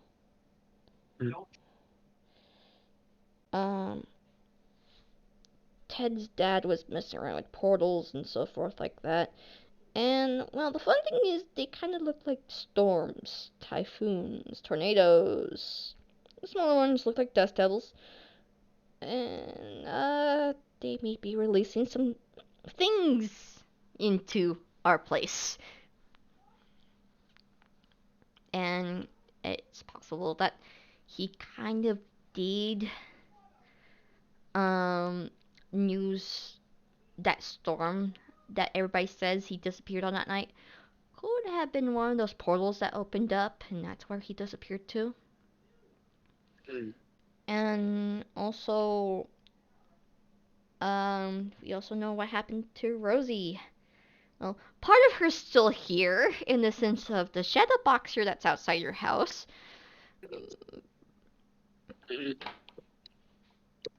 What? Respawn?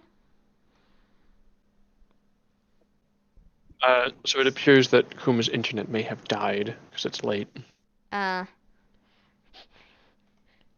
So perhaps we'll just do a quick explanation of how the rest of this plays out and call it for the night. okay. So basically, Callie proceeds to explain every You thing she yeah. could, pull out her journal, and start showing him stuff. you spend a good portion of the night letting Mr. Henderson know, as much as you can, as much as you know. And eventually, at some point, the three of you all go home and get a good, nice rest because you've got school tomorrow. Well, Riley stays there because Riley stays at Henderson's house, yes. Henderson also, at one point while you guys are leaving, goes over to her phone and makes a quick call. Oof. But that's pretty much everything. a quick call to who? A quick call. I mean, do you go up and ask him?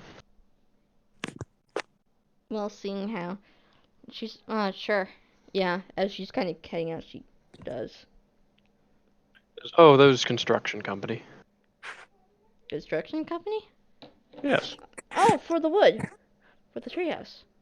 exactly. I believe that maybe some parts of the project should be hurried and be done sooner rather than later, given circumstances. Ah. He kind of glances at Riley.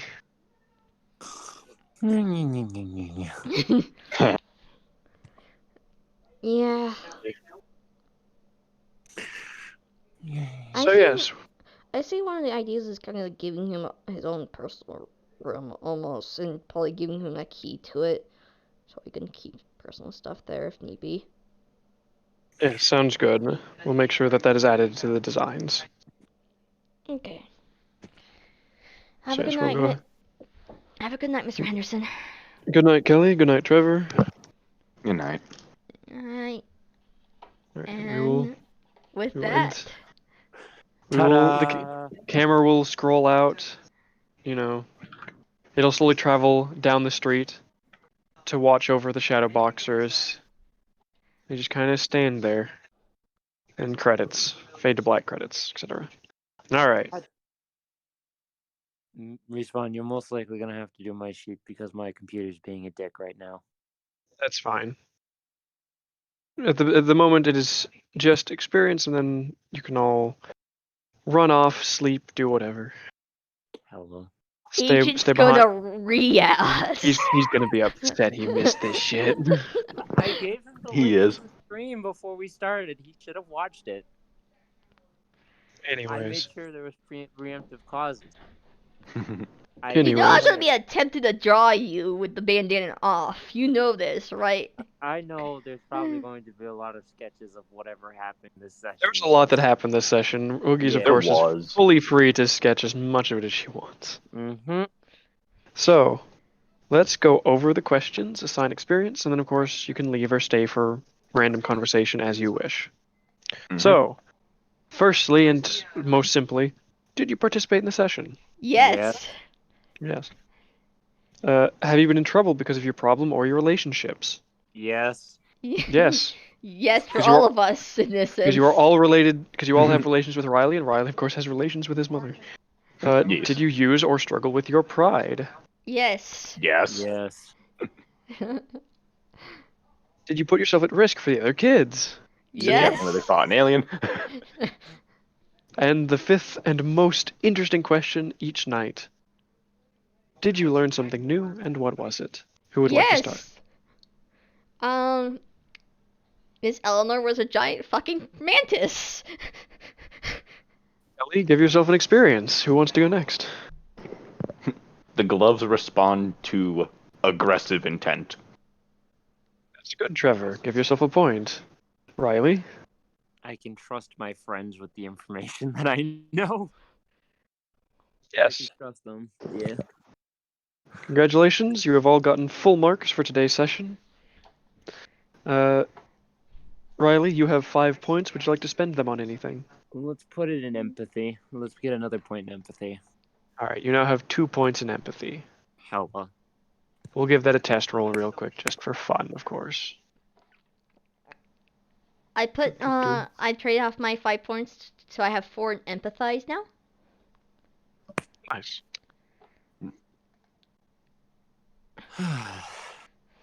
So I Yes, have and you guys did also kind of guess at what it is the gloves do, which is for each power up, I guess they go through. I add an extra d6. Oh my god! That is intense.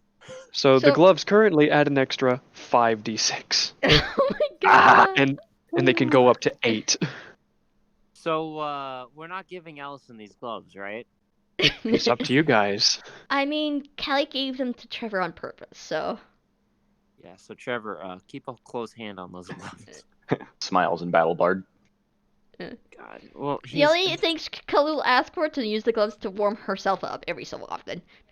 Right. So your hands don't freeze. that is true. Yeah, that's the.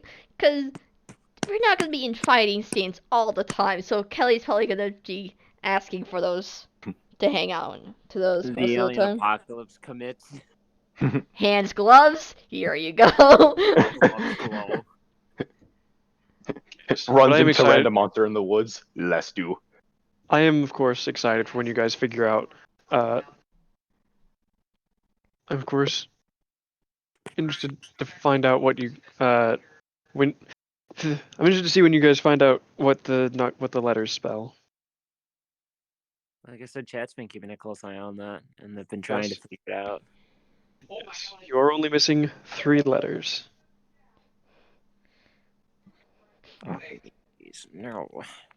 But that Well- is going to disappear. I like the fact that With Kelly that- was the one that triggered the gloves. Yes. We Yes. figured it Hoagie's out. managed to figure it out. Probably Which- because I gave a few hints that they might never be properly used if they were in her possession. Well, yeah, because she's lawful good. Yeah. She would never hit someone with the intent just to hurt them until she thought that maybe that was the solution to the puzzle. Since you're like, wait, I One just have to want this thing dead? Bet. Yo, You give have to want Allison to the entire you have world. to want to hurt something, not for any like good reason. Just You just have to want to hurt it. yeah, just So, I make you hurt now. so, you guys looked at my. I can actually share one of the images I drew that Respawn gave me in the sense of a description wise. Yes, let's Let me pull up these. demon. This was the description that Respawn gave me for the gloves, which was For the vision. Yeah, with the vision that Kelly drew down, which was a demon with soft hands.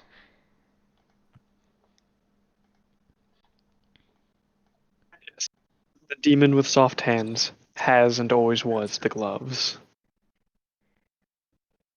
Because gloves are soft. Very Oh. straightforward. How quaint.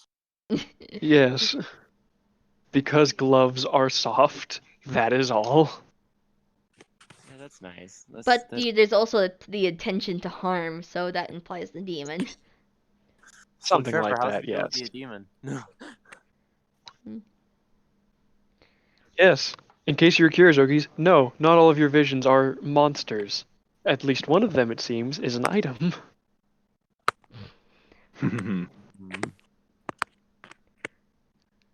Oh boy. I love this game. I think this went swimmingly. This was a Yeah. great session. I loved this session. This was great. Does it feel nice now that we finally released that little tidbit? Respawn? Yes.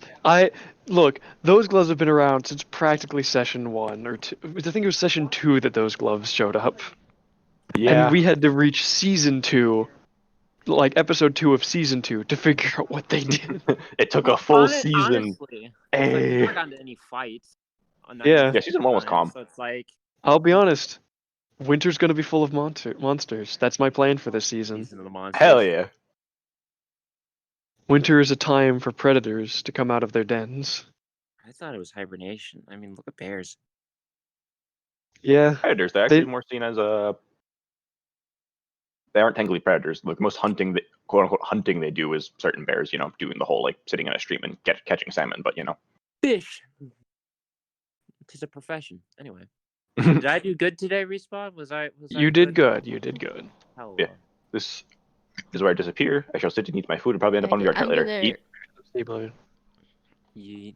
raid Curb because I believe he's still active. And I will, as usual, sit in the call for, probably another 15 minutes at least, just in case anyone wants to talk about anything. Though if I end up in here alone, I have no guarantee I won't just disappear. In my mind, with that last bit within the church, facing off with my dead mother, I was gonna be like, I can take this. It's just an old lady. Not. Well, I didn't. Okay, so no, I didn't know she could change into like a 6-foot mantis. Or... I believe I told. I mean, to be fair, you wouldn't have known in character, but I believe I told you out of character at one point that your mother was wearing what was once Eleanor Rigby. Well, okay, yeah. You told me what once was, and I was like, okay, so she's wearing a skin suit, but she's still got to be like human size. I didn't think she'd turn into like a giant freaking bug. Have you ever seen a mantis and how good they are at like folding their limbs up?